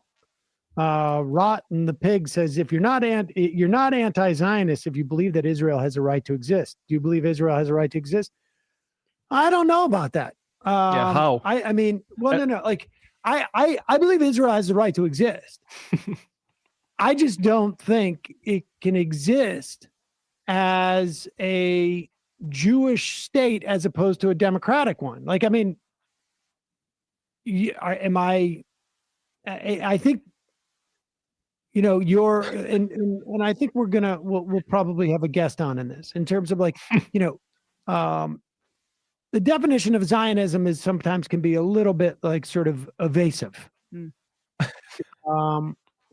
I don't know that I've ever really considered myself anti-Zionist per se. But if being a Zionist is to support Israel as it is currently configured, fundamentally so, that we have a tier of second-class citizens, and then also maintaining what is now appears to be a permanent occupation, not annexation, then yes, I am an anti-Zionist. But I don't think that Israel should disappear. I don't think that they're like it, but or even like, we don't advocate for people being removed. What we want is, I think, what like Pappy and a lot of people, Jeff Halper of the Israeli Committee Against Housing Demolition, they say one state, democratic, and like I personally am like, if we can help that. I love that they're deciding what gets to happen. Peace in it, which is what the original project should have been. The world was too nationalistic at that time to really do that. Yes. And we were too obsessed with borders. I mean, India was being partitioned at the same time. Like that's the world that this was formed in. If we could go back in time and say, yes, we're going to but we're not going to be expelling anybody because of demographics, and things like that, then all the money we've spent to Israel to like actually create a state that's safe for both Jewish people and Palestinians would be great. Yeah, I mean, when people ask the question, does Israel have the right to exist? Of course it does. Of course people in Israel have the right to safety. Of course, like, because it does exist. And because people live there. Conflate those That's two why they things? have the right. Because saying that it doesn't exist would mean expelling, 9 million Israelis that live there? No. The point, though, is that does it have the right to exist in a way that is a permanent apartheid state and an occupation? I never understand why anybody thinks that states have rights to exist, or no rights. Like, don't have rights of movement. Don't have rights to drive on certain roads. Only Israelis have that right. Don't have rights over their water supply, over their electricity, over their futures, and I mean, no. Israel does have a right to exist and should exist because it does. But it needs to also include the rights of Palestinians. That is the central question here. And so when people ask that question, oftentimes they're asking, does it have the right to exist in an exclusionary way?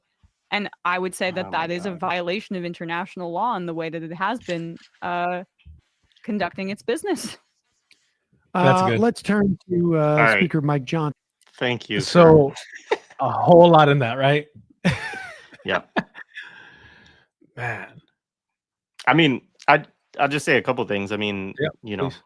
I always appreciate the Fred Moten discussion on this and just the importance of lifting up the reality that like states don't have rights, like, that people do, right? And,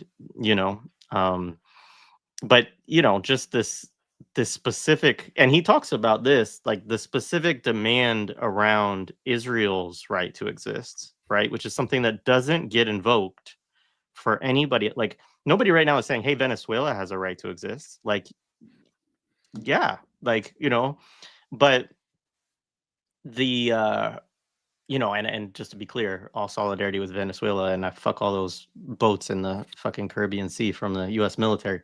But this notion, right? I mean, there could be some kind of discourse around state rights within some kind of framework of like, does a state have a right to be a part of the United Nations, or does a state have a right to trade, or like, something like this, right? But the notion that, as we've seen so many times historically, that states become formed, they change, they dissolve, they become replaced, they, like, I mean, for people who like really follow Marx all the way through, at some point he wants them to go away, and Lenin talked about withering away and all of this, right? But like this notion that it becomes this permanent feature that has rights in the way that those, and this specifically comes up with Israel as the primary site for this. What Moten's pointing out is that the struggle around an advocacy for Israel's right to exist is actually also a struggle around all nation states around the same kind of concept. And emblematically it gets used. And again, this is part of also the Holocaust industry also, just, and all of that kind of stuff. But yeah. Anyway, there's a lot more to go into there. I mean, yeah.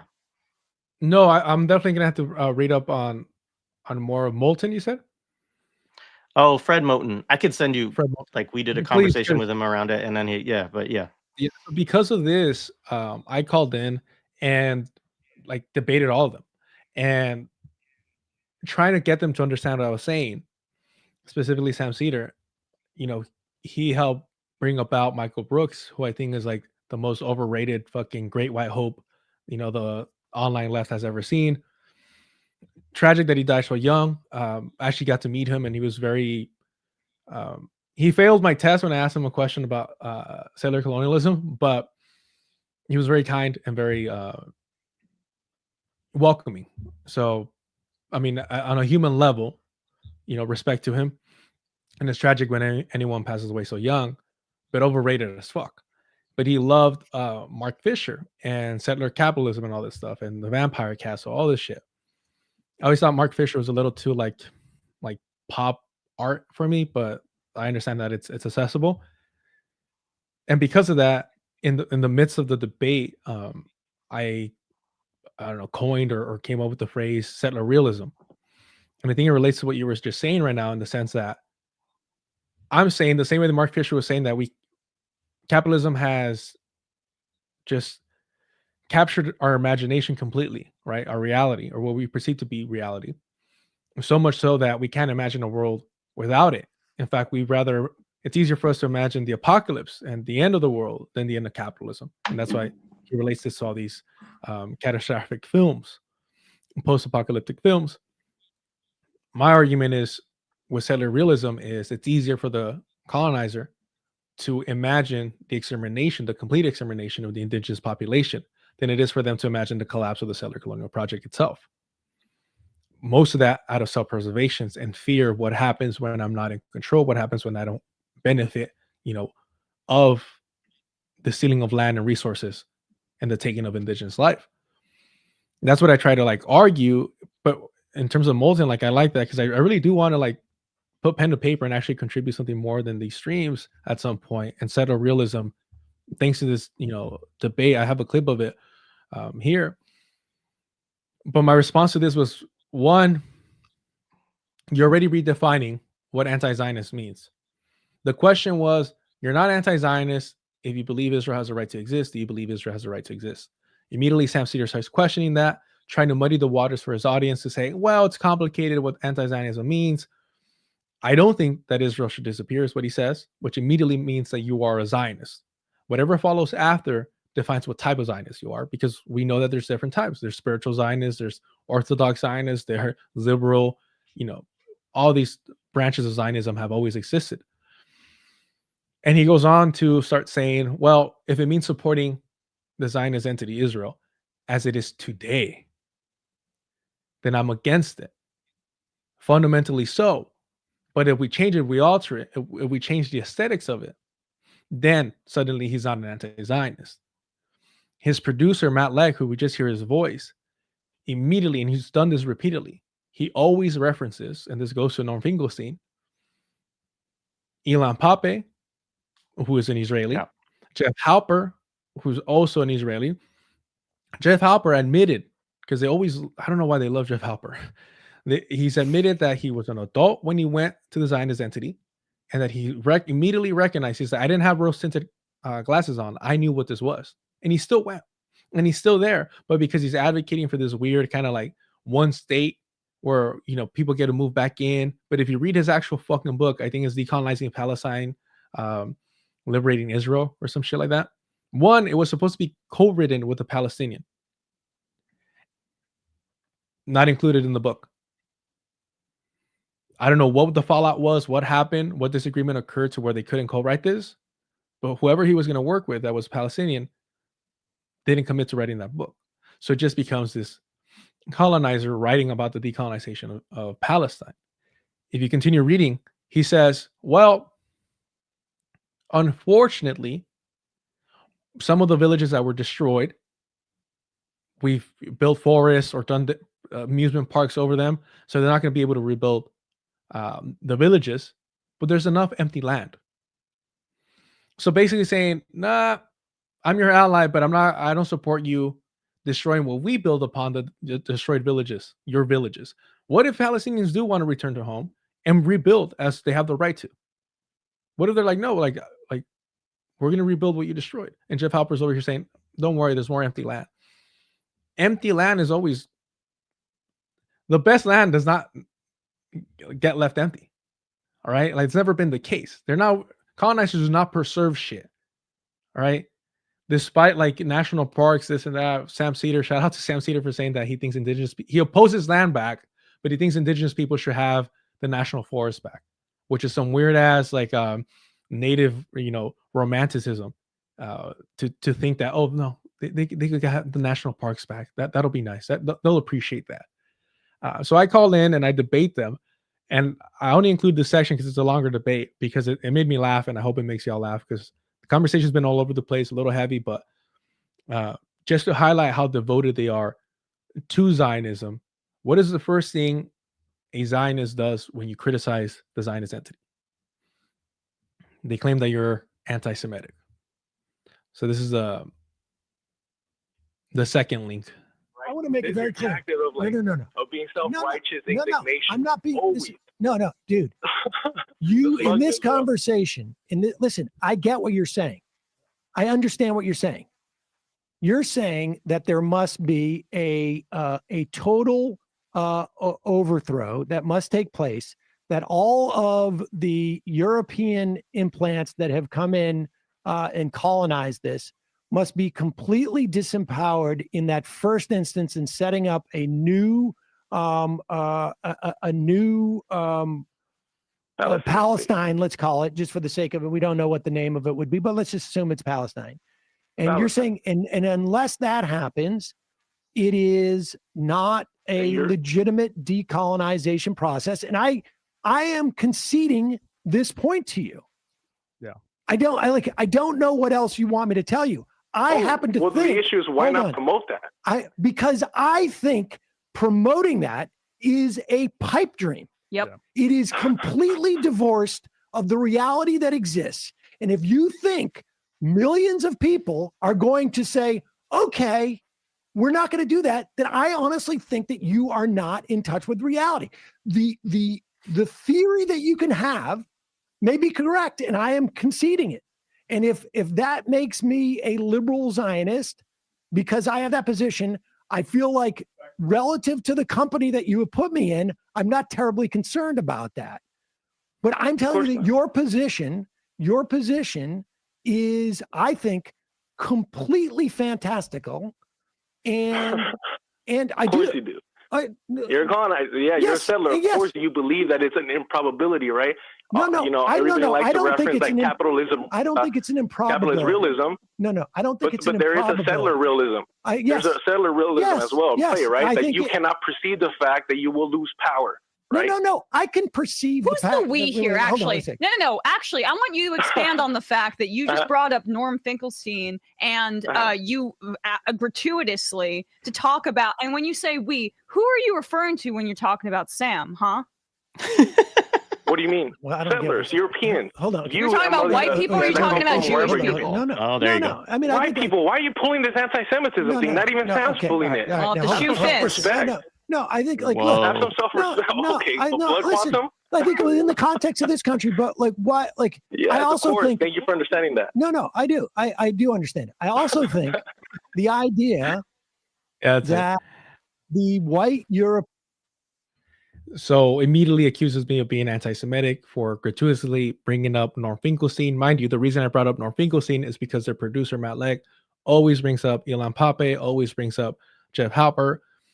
And he was asking me whether I had an issue with them. And I said, yes, I have an issue with them, Norm Finkelstein included, because these are liberal Zionists. They're critical of the Zionist entity, but they're still liberal Zionists. And it's also alarming that he always mentions them and not Palestinians, right? And so that's why she got upset that I mentioned Norm Finkelstein earlier. But it's just hilarious that immediately tries to accuse me of being anti-Semitic. And credit to Sam Seder, who is Jewish, immediately doesn't allow that to happen. And it's honestly kind of embarrassing for somebody to pull the quote unquote like race card on your behalf, right? Because it's very paternal, it's very condescending, and it's flat out disrespectful to do, right? But it did make me laugh that like immediately when questioned on their position, that they revert to the reactionary Zionist accusations of anti-Semitism. Yeah, no, absolutely. And I mean, there's some stuff in the chat I want to get to, so I don't want to belabor this point. But I think that, it's such an interesting so there is a very strong continuity, and I've talked about this, and I'm like, obviously different indigenous folks have different opinions about like what does decolonization look like and all of this, but I always think it's so interesting the emphasis that gets put on that from settlers or people who are like from European folks, broadly speaking, in all of these situations, right?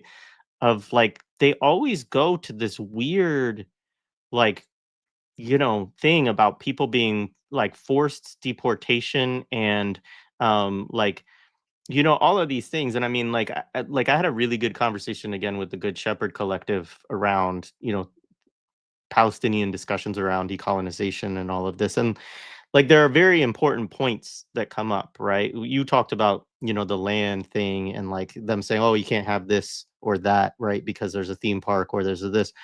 Like part of what definitely comes up for one is land reform, right? Is land the changing of land relations. And that is something that like Europeans are so opposed to historically, and obviously, I mean, like the way that they talk about Zimbabwe or the way that they talk about South Africa, when, for instance, there become discussions about land, right? And this was part of what Good Shepherd was saying is like, look, like a lot of the kind of the form that gets promoted in the West when we talk about, what could free Palestine look like is this idea of equal rights, equal citizenship, and dismantling of an apartheid structure. And they're like, that's not enough, right? The land was taken, right? We need to be able to get the land back that was taken. We need to be able to return to the villages that we lived in and all of these things, right? And then on the other part, which I think is even discussed less, which I mean, land is obviously like fundamental, but is just all of the capital accumulation that happened as a result of this process, right? So like what happens to the money that all you Zionists and, the capitalists who have fed off of it from other parts of the world have extracted all the resources, like this has to be a discussion as well, right? Which, I mean, broadly speaking, is just a discussion of reparations, right? If we're talking about it in that sense, right?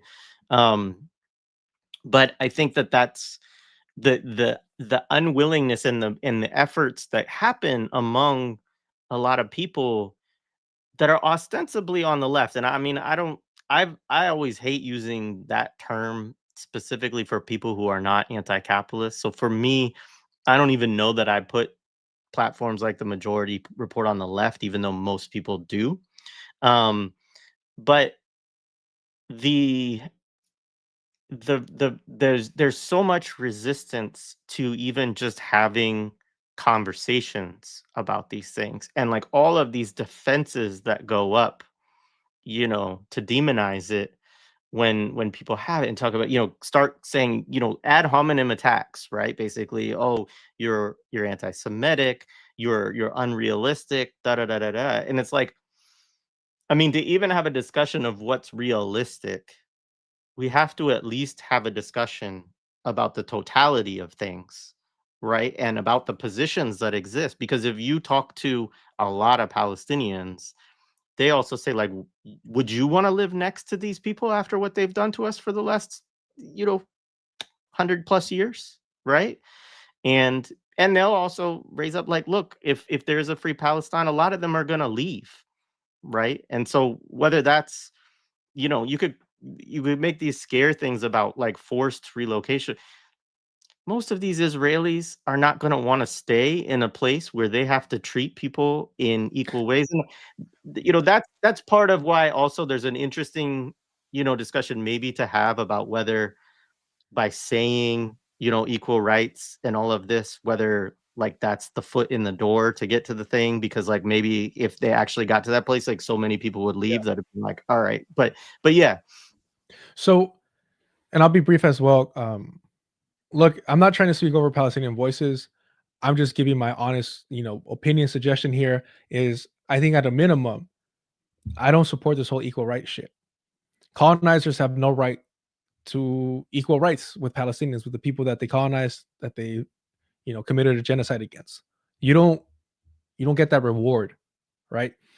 So at the very least, I think they shouldn't have say in the government at all for the same amount of time that the Settler Colonial Project existed, at the very least, right? I would say double that. But that is just, where I'm coming from, seeing, from my limited knowledge of colonization and what happens after, I think you need at least a few generations of, hey, if you want to stay here, cool. But guess what? You don't have a political say. You have no political say. Demonstrate that you're actually willing to live as part of the society. And not only that, guess what? If they do want to reestablish, their homes, their villages, whatever the case is, their cities, their towns, and you're living there, you're gonna have to fucking move. So that is forced relocation. But guess what? Forced relocation of who? A colonizer, an occupier, a settler. What the fuck is wrong with that? Like, I don't understand. Like, what grants them the magical right to maintain the land that they stole, especially when the people they stole it from are trying to reclaim it? And so again, like the Majority Report, if there's one thing I want to make sure everyone understands, they're Zionists. They're liberal Zionist propagandists. And the fact that they're glorified to the extent that they are shows how insidious white supremacy is normalized. And the fact that they pretend to be allies, despite literally saying, I don't think Israel should disappear, despite saying, Israel has a right to exist because it does exist, that circular logic. What more do you need from these people? I know you said there's some questions too that you wanted to get to. I don't know if we have time for it. Yeah, there's just stuff in the chat, but yeah, I appreciate what you said there, and I don't disagree. Actually, I think that's a good position. All right, so first of all, yeah, the YouTube live stream double format. I was trying it with this is something that's being promoted to us as streamers right now, is to do the portrait and landscape formats. People let me know in the content or in the comments of if that sucks or if it's a real pain in the butt, then I'll stop doing it. Also let me know if it's good. What's your take on Chapo? You know what's funny? I have never listened to an episode of Chapo, and it's some things are just too white for me to engage with, and that's one of them. It's just too much. It's like watching Beverly Hills 90210. Like I can't relate to it. Watching Little House on the Prairie, there's no entry for me. Not only that, from my understanding, a couple of them have been exposed as fucking like creeps and pedos. So I never engaged with them. The name outright like made me realize what they're about, because that was a big like white hipster edgelord kind of like, what was it called? Like the scumbag left or some shit, the dirtbag left or something like that, where it's like, oh yeah, dirtbag left. Yeah, we're leftists, but we use the N-word, and it's funny when we're racist. I'm like, all right. And you still see that weaponized bigotry, like with people like Kyle Kalinske, who think that it's okay to use racial slurs or to dename people who the left, disagrees with or whatnot. So yeah, fuck all those fools, bro. Like they're just, and the worst part is that they know better, and they refuse to grow the fuck up and to hold themselves to a higher standard because they're fucking man children. White men specifically get to enjoy this arrested development. They're always children. Look at Grant Plantner. He didn't know any better. He was like 20 something when he got that tattoo. He's in his 40s and he still didn't get it removed until like a month ago. But it's the perpetual infantilization of white men, and Chapo for me is that. So fuck them too. I have listened to like one preview or something like that, but I also have never gotten into it. All right, I appreciate Carlos Heavy. I used to watch a lot of these white leftists like Hasan, Sam Seder, and never realized how liberal and how Zionist they are. Now they're trying to defend a neo-Nazi. Deculturation always finds receipts. Shout out to Chidimata. Just saw a photo. This is of Mom Donnie and Elizabeth Warren. Yeah, I saw that. People were like, what was it? It was something. What did they say? We're taking on the oligarchy or the cat. I don't remember. It was, yeah. Appears all Mamdani has said about Venezuela is that Maduro is a dictator as the U.S. rolls up with half the Navy. Yeah, absolutely. I mean, the timing on that is just freaking vile as fuck. Like, and I feel a personal responsibility to cover fucking Jorge Ramos and his daughter. And I'm never gonna say her name because Nepo fucking kids don't deserve to be recognized. But yeah, no, that's where it happened.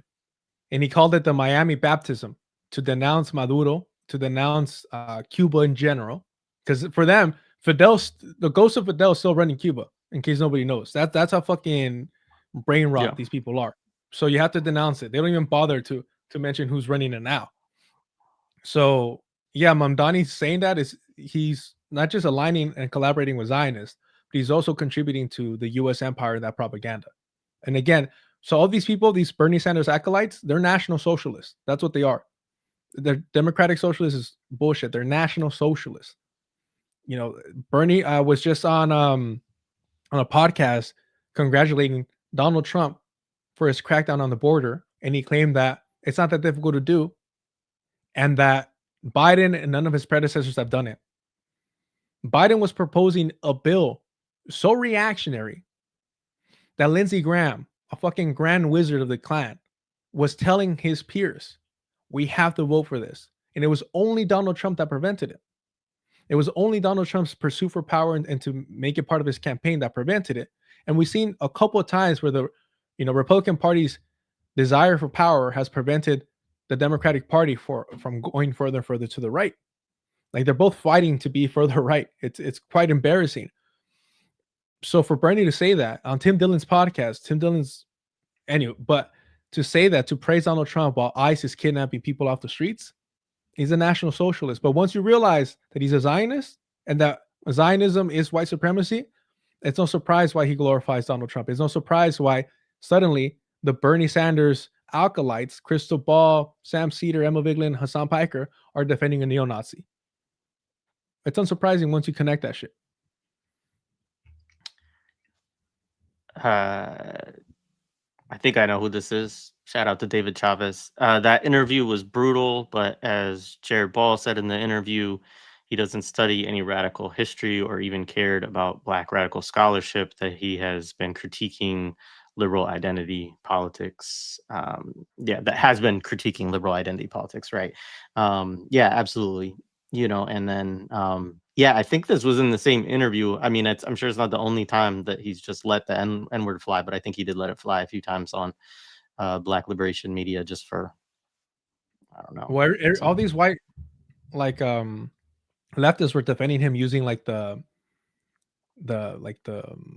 Yiddish N word that he called I forget that Zionist that he used to be like a communist, he used to be like a Maoist, and now he's a full on Zionist on mainstream media. I forget his name, but yeah, just straight up using the Yiddish N word. Oh,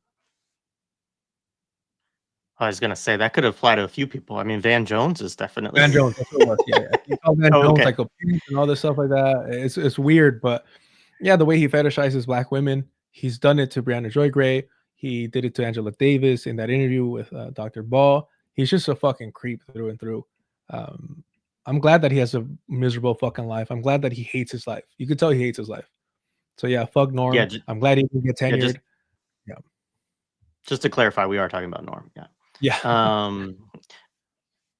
So this point is interesting. I mean, I don't disagree, right? Like we could have a better term. It's the term that I see used most often for the phenomenon that we're describing, and we're not trying to say that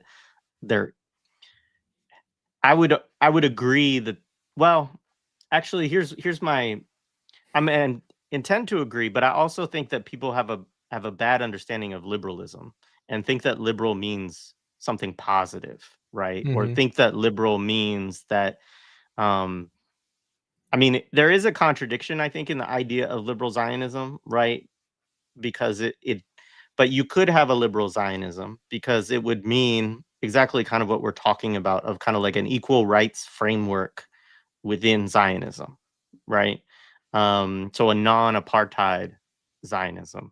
Whether that would be sustainable or not is a sort of different question, but it, it theoretically is a possibility, and it's something that people are advocating for, right? Yeah. And I think that just like liberalism within the United States, doesn't deal with the issue, doesn't deal with settler colonialism, doesn't deal with, the afterlives of slavery and all of these other things, and doesn't deal with, decolonization, and certainly doesn't deal with imperialism and the United States being the imperial hegemon, and is not interested in any of those conversations ultimately, that that's what we're talking about, right? So it's like, to say, I get the impulse, because part of what they're saying is it's like saying liberal fascism, right? And it's like, yeah, that is kind of what it's like saying, Well, my frustration with that, and look, if you don't want to have a nuanced conversation, that's fine. Like, you don't have to engage in a nuanced conversation. You could just, say fuck it all. That's perfectly fine. However, if you're going to engage in critique and criticism, you have to be nuanced, because this is where these people hide. We literally saw Bernie Sanders say he's not even a Zionist anymore, right? That doesn't identify with that. So it requires a nuanced conversation. I understand the frustration behind it, but at the same time, do you consider, if somebody calls you a liberal, you're insulted, or you should be. My coworkers, my coach, they know that they want to fucking troll me, if they want to like rage bait me to call me a liberal, right? Yeah. So I think you're correct. It's just a failure, or accepting the propaganda that the liberal label has gained, when in reality, should we not talk about spiritual Zionism? Because I think that's an important conversation as well, because that's often an excuse heard, right? Yeah. And so what's the point of saying there's no such thing as spiritual Zionism? It's just Zionism. It's like, well, yeah, but we're talking about a specific branch of Zionism. And if you don't want to engage with it, that's perfectly fine. I understand where you're coming from. But at the same time, don't get upset when other people are trying to have a more nuanced conversation about it, because we're not legitimizing anything, but we're just, again, being detailed in our critique. But yeah. Right on. Appreciate you. I do have to hop off and go grab one of my sons, but a couple last comments. First of all, Carlos, really appreciate this conversation. I thought it was great, and appreciate the work you're doing. I hope you stick with it. I also think you should get over any feelings that you have about asking people to support your Patreon for the work that you do, because it is valuable, and you are putting hours and hours of work into it. And anybody, I mean, first of all, you're not going to make that much money doing it, and neither do I. Like, and so it's labor, right? And people appreciate it and benefit from it.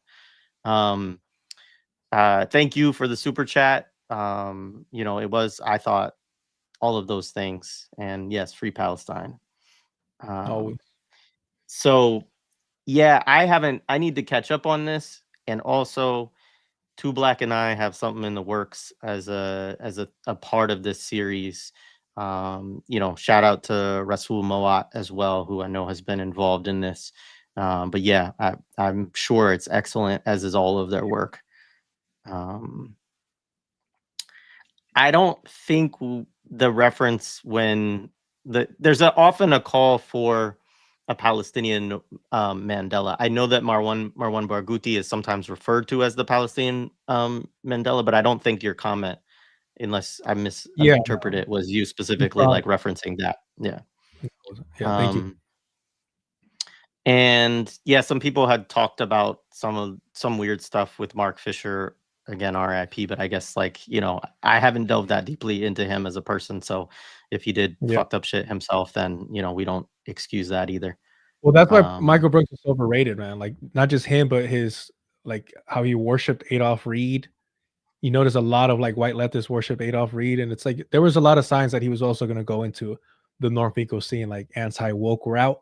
I'm just glad that whatever legacy he did leave behind, that his peers like Anna Kasparian, Sam Seder are taking a daily piss on it, because it saves me the effort. Right on, man. All right. Remind folks what days you stream again. Yeah, on Deculturation, Wednesdays, Thursdays, and Fridays. I was going to stream after this, but I need to really work on that Grand Platinum video. I just posted the trailer on the Patreon. It's up now. I think the hardest part was coming up with the tiers, but I think people look at the tiers, they'll appreciate the names: Apolitical, Progressive, Radlib, and Coffee Shop Revolutionary are all on there. I think it's funny, man. But yeah, I appreciate you reaching out. It really does mean a lot. Like I said, Millennials Are Killing Capitalism, Why Is the Dome TV are my go-to for great interviews. And I appreciate the work that you do. And hopefully I could bug you and hop on to anything doing with the Coen brothers or anything else, really. I enjoy the work you do and appreciate the time and space.